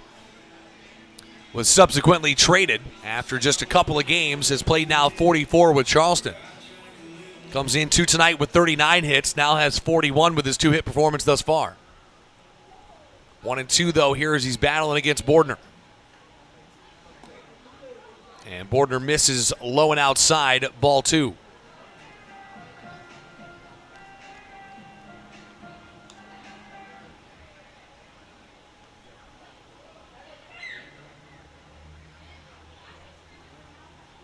Gastonia on the verge, if they can complete the comeback, have tied it.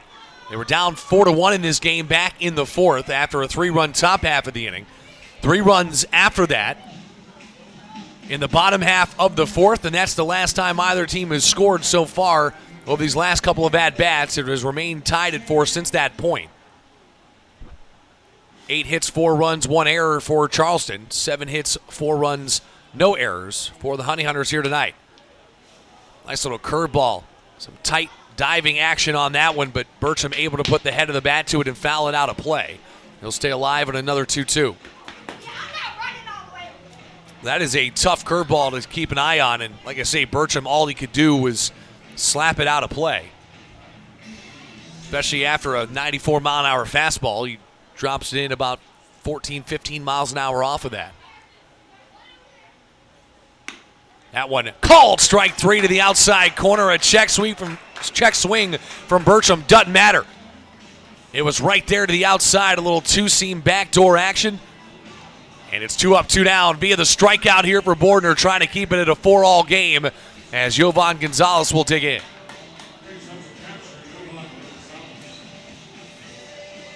.23 strikeouts on the season for Bordner now.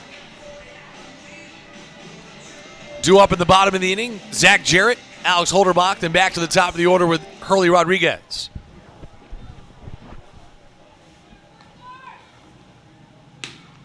First pitch called a strike, and now that outside low zone starting to creep back in here in this inning. 93 on the fastball there from Bordner. And it's always frustrating for an opposing catcher like Jovan Gonzalez to get that call against you when you haven't been getting it on the other side. Just one of those little things you got to battle through. Second pitch fouled off, 0-2. Jovan Gonzalez 0 for 2 tonight with a walk and 2 fielders' choice, trying to avoid a third strikeout in the inning.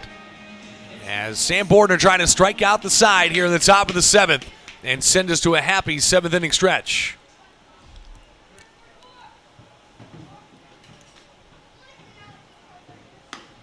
He struck him out as he hit the outside corner with the fastball, 94 miles an hour, an exclamation point. As Sam Bordner comes on, does his job, 1, 2, 3, all via the strikeout, and on we go to the bottom of the 7th inning. Get up, stretch, grab a drink, come back. We got a good conclusion coming your way here in Gastonia. Tied at 4, bottom of the 7th coming up right after this on the Honey Hunters Radio Network. Let's stretch out our arms and legs as I'm going to hand it over to Madison. The Gas House Bar and Grill is the place to find a broad palette of menu items that you won't find anywhere else at Caramont Health Park. Burgers? Got it. Pulled pork nachos? Check. How about jerk chicken sandwiches? We got that too. Oh, and fried plantains? Of course we do. The Gas House Bar and Grill is a world tour for the taste buds, nightly at Caramont Health Park. We'll see you at the Gas House Bar and Grill. Don't miss out on all the action at Caramont Health Park this summer. Get your tickets for every Honey Hunters home game by calling 704-874-1810 or log on to www.gohoneyhunters.com/tickets to reserve your spot this season. That number again, 704-874-1810. Gastonia Honey Hunters Baseball, 704-874-1810. Looking for a new career? Want to make an upwards of $40,000 a year? Want to work a schedule that fits your lifestyle? Want to do it all from the front seat of your car? I thought I had your attention. Domino's is hiring. If you want to cash in on a new opportunity, log on to jobs.domino's.com. That's jobs.domino's.com. New pitcher as we go to the bottom of the 7th for Charleston will be Adonis Uceda. Was out there the other night, came on, pitched an inning. Back on Tuesday. 1 inning, no hits, no runs, no strikeouts, no walks, and a 1-2-3. As he will come out and try to do what Sam Bordner just did after he struck out the side and kept it at a 4-all game as we go to the bottom of the 7th. He'll face Zach Jarrett, Alex Holderbach, and then back to the top of the order with Hurley Rodriguez. Gastonia trying to make it 38 wins in the first half. And more importantly, gain another game on High Point. High Point losing game 1 5-1, so that already gained him a half game in the standings. As I try to take a look here and update you on the next one going underway. 0-0 in the bottom of the second up in Long Island here of game 2. Zach Jarrett digs in here and gets us started in the bottom of the 7th inning. First pitch swinging from a 74-mile-an-hour breaking ball by Adonis Uceda that was just left up in the zone, fouled straight back into the sweet level here. 0 for 1 with a sac fly RBI and a strikeout is Zach Jarrett so far. Another one forced in on the curveball, and Zach Jarrett just trying to put it to the moon. Instead, it fouls straight back into the screen. And that's got to be one of those curveballs to a good hitter, especially a power hitter, that he sees it and his eyes light up the size of beach balls, but unable to try to get that one elevated a bit here. And still no home runs tonight for either side. Now this one's hit high in the air into shallow right center field. Backpedaling is Scott Kelly, calling off everybody, and he'll make the play for the first out. Not your typical second baseman's ball, but Kelly read it well off the bat and up above the lights here in Gastonia on a beautiful crystal clear night. As approaching the 3-hour mark, I should say the 2.5-hour mark or so in this one. Game didn't start till after 6:30 due to the 15-minute rain delay, so bottom 7 tied at 4. And a correction from the top half of this inning, my apologies, is went back, looked at the math again. 6 hits for Gastonia so far in the game, 4 runs to speak of, but no errors. 8 runs, 4 hits, 1 error for Charleston. First pitch swung on and missed there by Holderbach, as the second one comes home and misses outside on the fastball, 86 miles an hour. Like we said, though, as Adonis Uceda, a guy that seemingly here tonight has been guiding the curveball and didn't see much of that the other night, but has been guiding it in here in this inning. 1 ball, 1 strike. That one misses out and away. Ends up skipping off the glove of Jovan Gonzalez, and it's caught by Alex Holderbach. So a good block at the plate by Holderbach, even though he doesn't have the gear on. 2 balls, 1 strike. Holderbach taking over the duties behind the plate for Stuart Levy tonight. Levy had himself a good series. As that one comes in, almost wears it, but gets out of the way. 3-1. Top of the order due up next, and Hurley Rodriguez.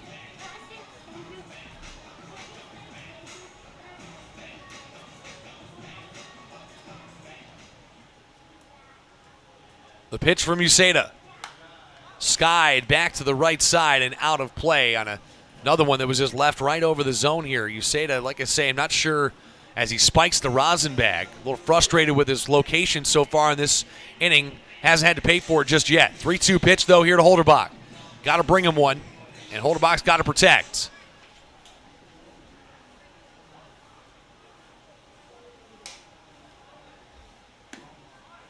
Ooh. Terrence Jones wanted to punch him out, but held back on it. And it's low and away, ball 4. And that'll put a runner on base with 1 out. Jones behind the plate kind of flinched a little bit like he was, and he was said, no, a little bit far down. And so Hurley Rodriguez will step up with a go-ahead run on base with 1 out in the inning. Trying for a little more late inning heroics here in this series. That's how they won game 1. They surrendered a lead late in that game, but ended up regaining it in the bottom half of the 8th on an RBI single by Luis Roman. As this one skied out to left. First pitch swinging, but Rodriguez knows he just missed that ball on a pitch that was left up again in the zone here by Adonis Uceda. But he gets away with another, and the fly ball out makes it 2 away here for Jack Reinheimer. And Reinheimer, a guy in the lineup right now that is most certainly due for one. Tied for second in the league with his teammate with 63 hits on the season. Still none here tonight.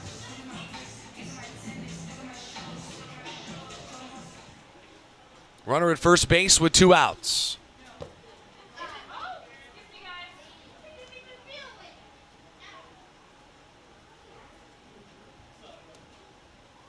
First pitch misses down and in here to Reinheimer, the former Met.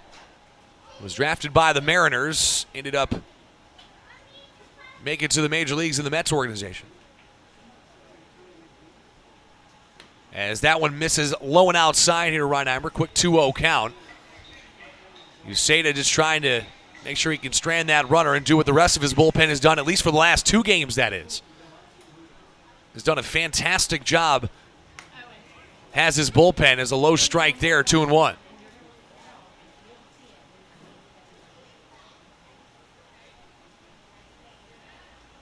Mike Glenn alongside you on this beautiful night for baseball in Gastonia. Glad to have you along with us. Swing and a foul tip into the glove out in front. And from this angle, can't see the break of this pitch. It's obviously off speed. Hovering in the upper 70s right now is Uceda. And he's loving that pitch here in this inning. He's had some pretty good success with it as they try to get to Rosa. That one outside and away as he leaves a fastball up. And a 3-2 count. Holderbach will be on the move on the pitch.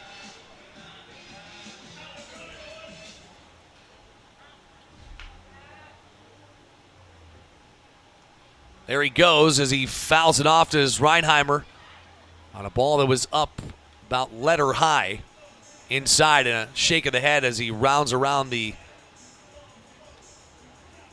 home plate, I should say, does Reinheimer, shaking his head, knowing if he would have let it go, might have been ball 4, but instead he'll come back, do it again on a 3-2. Holderbach will move once again. Rosa waits on deck. Reinheimer steps back in, 2 outs, runner at first, bottom 7. And another one fouled back on the 3-2. Starting to time that off speed. So if you're Uceda, if you're going to leave that off speed anywhere, leave it low. Because you'd rather take the walk than Jack Reinheimer elevating one out of here in the 7th. Still no home runs to speak of tonight. Would be a rarity here at the Gas House this season to see a game without one.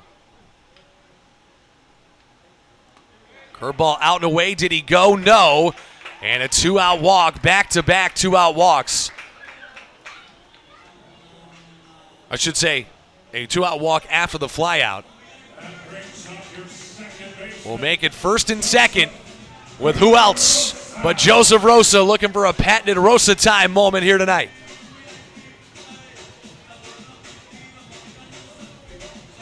Has had so many in this ballpark so far this season. 1 for 3 tonight with a single and a run scored. Steps up with a go-ahead run just 180 feet away.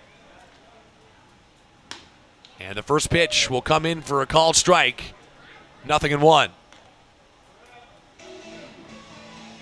Rosa on the left side of the plate here for this at-bat.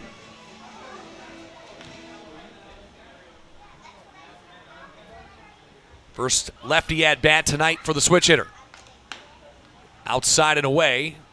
Evans is up here to ball and a strike, and rarely do you see a switch hitter that hits so well on both sides of the plate and can stay consistent. Usually you always have at least some sort of swing one way or another, but Joseph Rosa has definitely made his case known that he can hit from both sides of the plate as he lines that one down the right field line. Can it stay fair? Just foul into the corner, as that probably would have scored too, as Reinheimer was screaming around second, halfway to third already. But either way, they'll come all the way back, and instead it'll be a 1-2 count. And Uceda will take a quick, brief walk around the mound here after a loud strike number 2.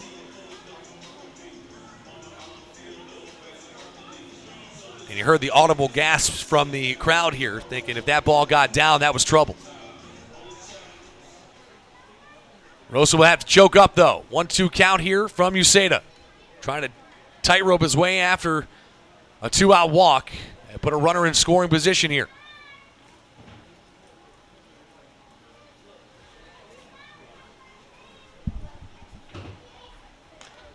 They'll set up outside here on the 1-2. And that'll miss well outside on a 2-seam fastball, 89 miles an hour, but that one just kept diving away, just trying to get a swing and miss. But Rosa will hold back in time. Luis Castro waiting on deck, but right now it's all about Rosa time.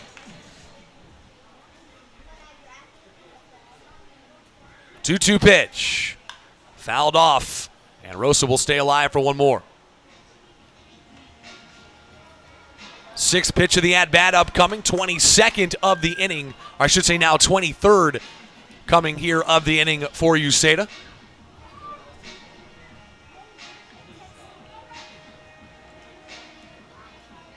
Holderbach will lead from second. He represents the go-ahead run. Reinheimer leads from first. 2-2 pitch again. Skied out to right center, but Nick Heath has a track on it, as he will stand underneath it and make the play for out number 3, as Rosa just missed that baseball, but missed it he did. And through 7, it remains tied at 4. We're on into the final 2 frames in regulation innings here tonight. Come back and join us. We're back after this on WGNC. All right, folks, it's time for a little bit of hat shuffle. So Madison, Hey kids, have you seen it? Better yet, have you tried it? It's the new look Watson's Kids Zone at Caramont Health Park. The Watson's Kids Zone is new and improved with a slide that I've heard can give you a view of Charlotte. Allegedly. It is the best game day experience possible, and you can find it at Caramont Health Park during every Gastonia Honey Hunters game. The new Watson's Kids Zone at Caramont Health Park. Folks, do you find yourself lacking confidence in public places? Would you like to earn respect among your peers and be well received socially? I've got just the answer. The Honey Hunters Team Store is your source for all the best looking t-shirts, hats, and accessories for you, your kids, and even your dog. Look good, feel good, fan better. It's always drip season at the Honey Hunters Team Store at Caramont Health Park.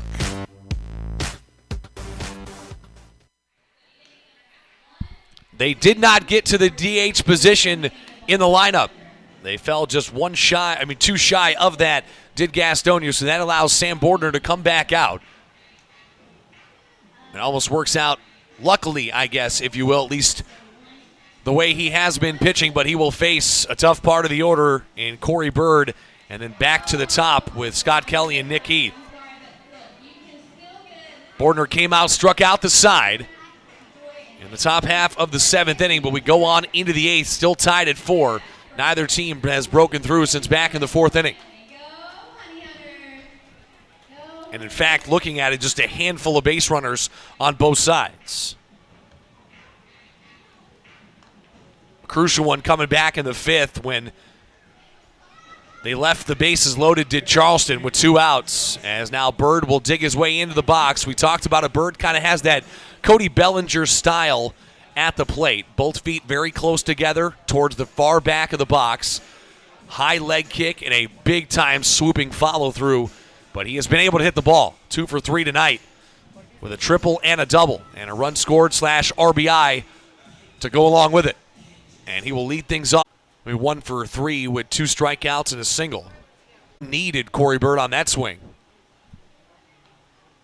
Make the play in left center field gap for out number 1. Bats, a single, and then a walk. His first hit of the series came back in the 4th inning.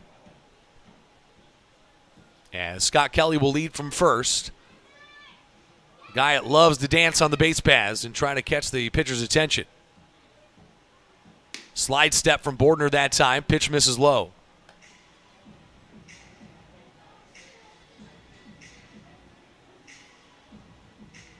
Again, always interesting to see what a pitcher does when he's in the stretch, as it's just as much of a chess match on the mound as it is on the base paths, trying to fool with the runner and not allow him to get as good of a jump as possible. Now check on the runner. Kelly dives back in safely.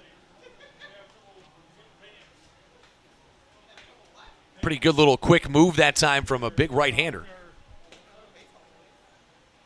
Bordner standing every inch of that 6'6", but able to spin around on the mound pretty quick. Gets a big swing and a miss that time by Nick Heath. Heath is prone to the strikeout, had 3 last night. 2 tonight. I should say 3 of them back on Tuesday night. No strikeouts an evening ago, but did have a double play that he grounded into. And now timeout is granted there for Heath. Borner keeping an eye on Kelly a little bit longer than Heath wanted. And the hitter asked for time so he can get his timing back in order. Connor Justice waiting on deck here for Charleston. Runner stays put, foul ball back into the screen, and it's 0-2. Again, the low pitch is where you will get Nick Heath. Not to say he can't hit the low pitch, because he most certainly can. That's why he cuts at it.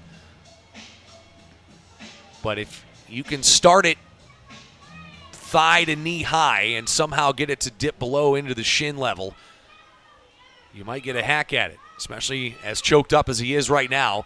Another quick look back at Kelly. Kelly a little bit farther off the bag that time, has to dive back in. High throw, though, no play.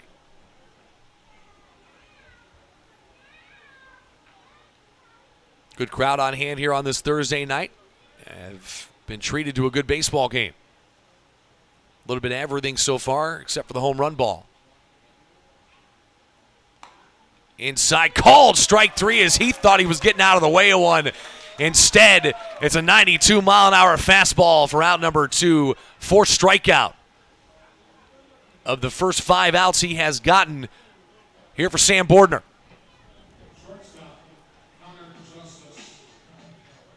That'll bring up Connor Justice with that runner at first, and now 2 away. As Bordner trying to work his way through the top half of the order, despite the 1-out base runner. Justice with a base hit back in the third, has flown out and struck out since.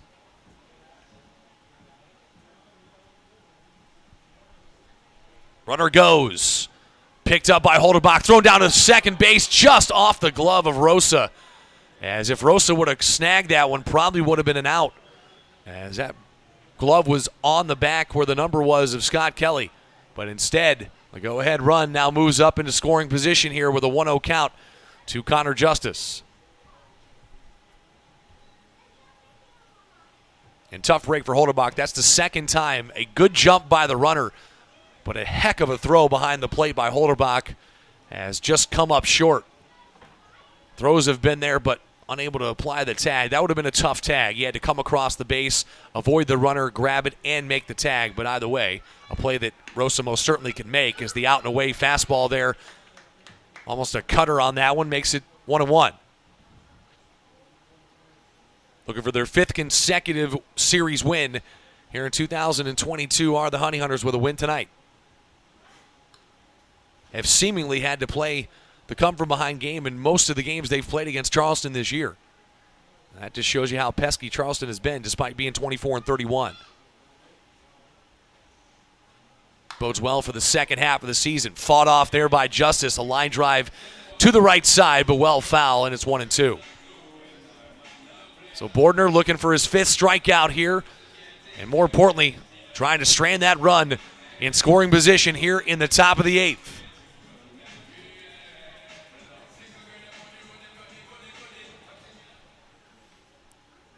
It'll be Castro, the DH spot, and Ascanio due up in this bottom half of the 8th inning for Gastonia when we get there.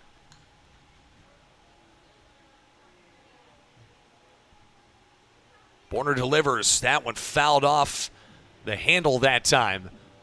As kind of an excuse-me swing, almost a protection swing that time from Justice as the ball was up and in. But he fouls it straight back. It'll remain the same count at 1-2.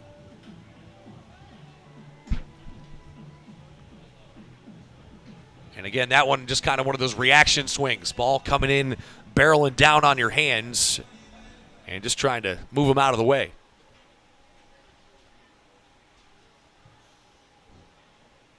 Third straight 1-2 pitch.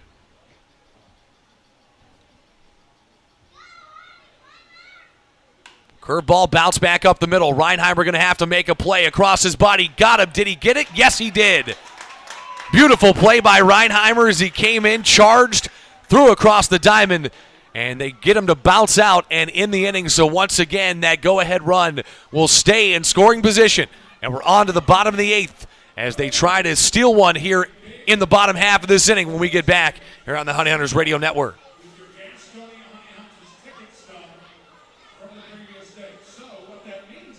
The Gas House Bar and Grill is the place to find a broad palette of menu items that you won't find anywhere else at Caramont Health Park. Burgers? Got it. Pulled pork nachos? Check. How about jerk chicken sandwiches? We got that too. Oh, and fried plantains? Of course we do. The Gas House Bar and Grill is a world tour for the taste buds, nightly at Caramont Health Park. We'll see you at the Gas House Bar and Grill. Don't miss out on all the action at Caramont Health Park this summer. Get your tickets for every Honey Hunters home game by calling 704-874-1810 or log on to www.gohoneyhunters.com/tickets to reserve your spot this season. That number again, 704-874-1810. Gastonia Honey Hunters Baseball, 704-874-1810. Looking for a new career? Want to make an upwards of $40,000 a year? Want to work a schedule that fits your lifestyle? Want to do it all from the front seat of your car? I thought I had your attention. Domino's is hiring. If you want to cash in on a new opportunity, log on to jobs.domino's.com. That's jobs.domino's.com.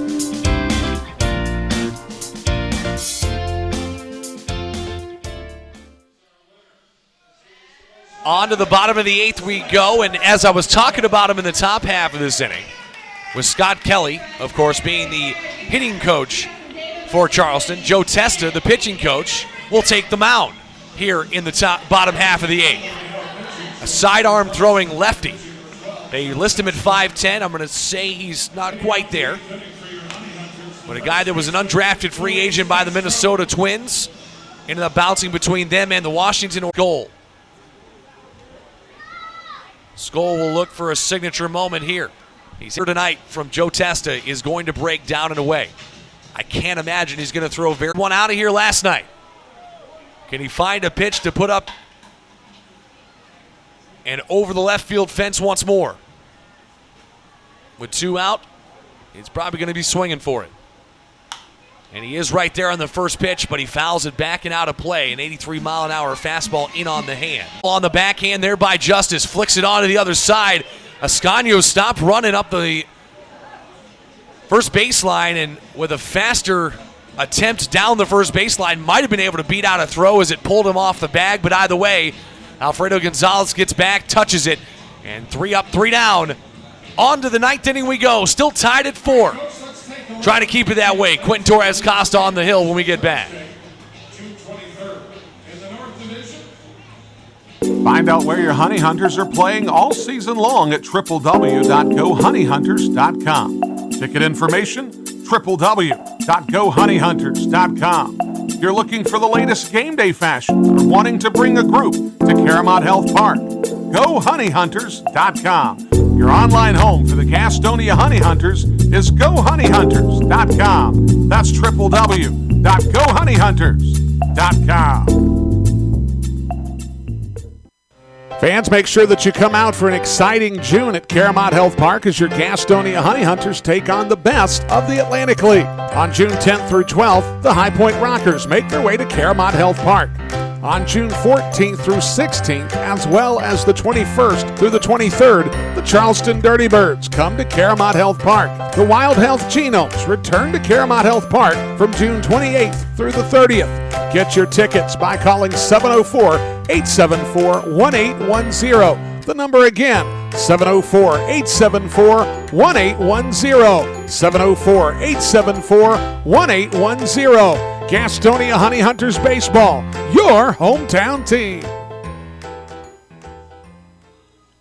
Get social with your favorite baseball team at Go Honey Hunters on Facebook, Twitter, Instagram, and TikTok. That's at Go Honey Hunters on all of our social media platforms. Since 1927, GSM Services has been the experts for providing services and finding solutions for issues such as heating and cooling, hot, cold, or drafty rooms, high utility bills, nasty crawl spaces, attic insulation, duct and dryer vent cleanings, indoor air quality, and much more. GSM Services, your one-stop shop for all comfort issues in your home. GSM offers 100% satisfaction guaranteed, and right now they're offering a free home energy audit. So if you're having any issues in your home or office, know that you can always trust leaving your comfort to GSM. Call 1-800-NEW-COOL or visit GSMSince1927.com to talk to someone about any comfort issues you're having in your home. GSM is a proud sponsor of or the young left-hander. Garcet set one out of here a couple of nights ago.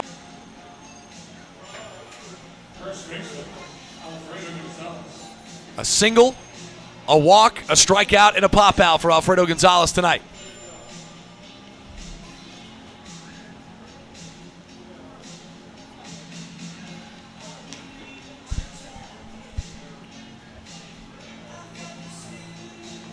Gonzalez, the former major leaguer with the White Sox, will dig in and gets things set.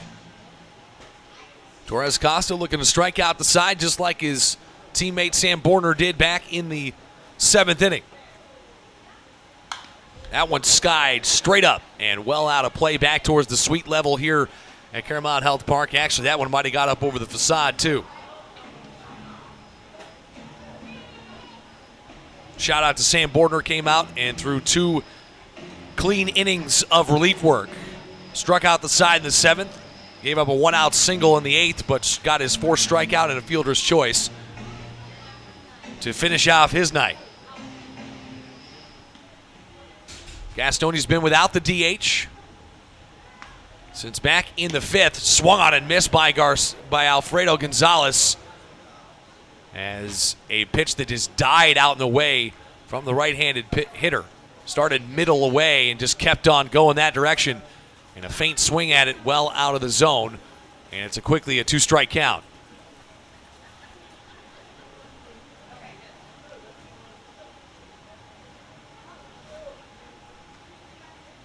Deep breath here from Torres Costa. The pitch out and away. Gonzalez lets it go. Same pitch, just went back to it. Gonzalez, though, able to hold back on that second one.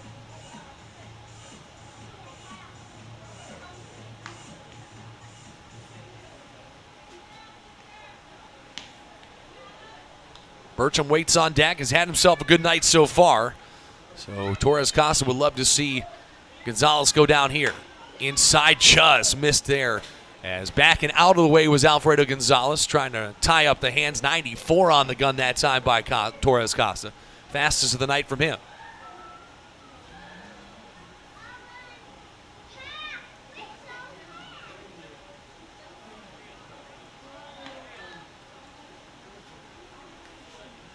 Torres Costa faced 1,116 batters in the minor leagues and gave up just 13 career home runs. In this day and age in baseball, that's a heck of a stat to hang your hat on as a relief pitcher.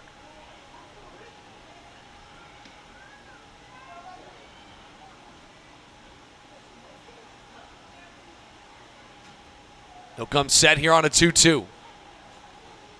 Gonzalez swung on and missed, strike 3. And Torres Costa does his work out of the pen, strikes out the side, and we will go to the bottom of the 9th. Tied at 4 and a chance to walk it off for the Gastonia Honey Hunters here on this Thursday night series finale, as they will head on to Southern Maryland tomorrow, looking to pick up another game on High Point. When we get back, it'll be Reese Hampton, Zach Jarrett, and Alex Holderbach due up in the bottom of the 9th inning right here on the Honey Hunters Radio Network, WGNC 1450 AM, 101 FM in Gastonia, Charlotte. Kids, have you seen it? Better yet, have you tried it? It's the new look Watson's Kids Zone at Claremont Health Park. The Watson's Kids Zone is new and improved with a slide that I've heard can give you a view of Charlotte. Allegedly. It is the best game day experience possible, and you can find it at Claremont Health Park during every Gastonia Honey Hunters game. The new Watson's Kids Zone at Claremont Health Park. Folks, do you find yourself lacking confidence in public places? Would you like to earn respect among your peers and be well received socially? I've got just the answer. The Honey Hunters Team Store is your source for all the best looking t-shirts, hats, and accessories for you, your kids, and even your dog. Look good, feel good, fan better. It's always drip season at the Honey Hunters Team Store at Caramont Health Park.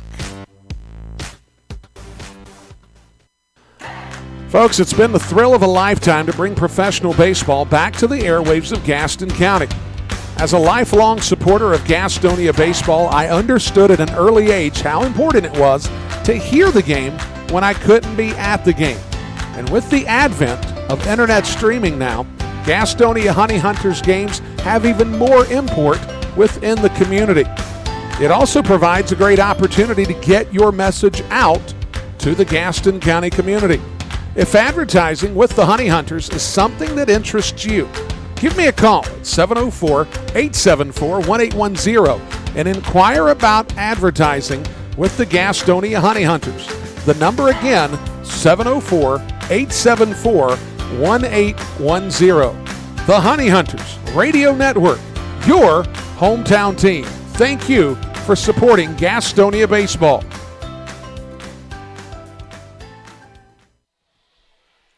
We go to the bottom of the ninth with a chance for a Gastonia walk-off here inside the Gas House on this Thursday night. Everybody in attendance still primed and ready for a celebration, if indeed Hampton Jarrett or Holderbach or for the first out, but a loud out.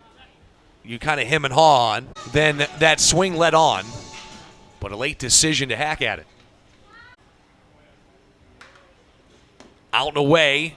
And Jarrett will not chase, and it's 3-2. Good at-bat here from Zach Jarrett. Fell behind early in the count, fought off a couple, and now he's marched back, and Tannenbaum's got to put one in the zone. If you're Jarrett, don't pull off of it.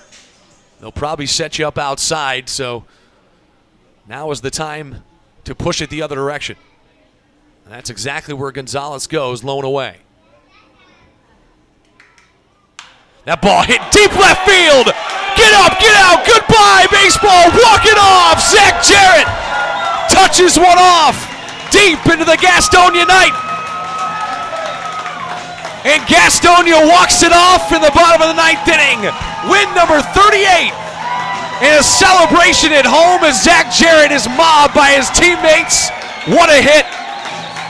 No doubt about it. And Jarrett, the walk-off winner hero this evening with a deep, high, gone home run into the parking lot. And for the folks that were walking out, they got one last little treat on their way to the cars. Zach Jarrett with a walk-off homer, and Gastonia wins it 5-4 here in the bottom of the ninth. We will take a break. When we get back, we'll wrap up what we saw tonight, but Gastonia 38-17, picking up a big win and a possible 8.5 game lead in the South Division with another High Point loss tonight. Either way, Gastonia did what they needed to do, scored 4 unanswered dating back to the 4th inning, and sealed with a kiss from Zach Jarrett on a deep, high, and gone home run to walk it off here in the bottom of the ninth. We're back after this with the Honey Hunters postgame show on the Honey Hunters Radio Network, 1450 AM, 101 FM, WGNC. The Gas House Bar and Grill is the place to find a broad palette of menu items that you won't find anywhere else at Caramont Health Park. Burgers? Got it. Pulled pork nachos? Check. How about jerk chicken sandwiches? We got that too. Oh, and fried plantains? Of course we do. The Gas House Bar and Grill is a world tour for the taste buds, nightly at Caramont Health Park. We'll see you at the Gas House Bar and Grill.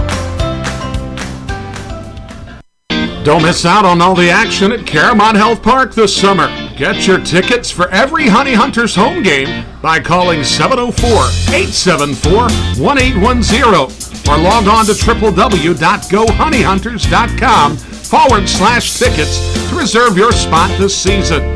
That number again, 704-874-1810. Gastonia Honey Hunters Baseball, 704-874-1810. Looking for a new career? Want to make an upwards of $40,000 a year? Want to work a schedule that fits your lifestyle? Want to do it all from the front seat of your car? I thought I had your attention. Domino's is hiring. If you want to cash in on a new opportunity, log on to jobs.domino's.com. That's jobs.domino's.com.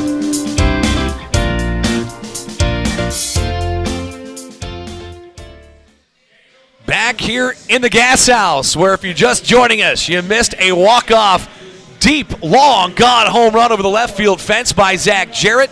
5-4 winners are your Gastonia Honey Hunters here on this Thursday night.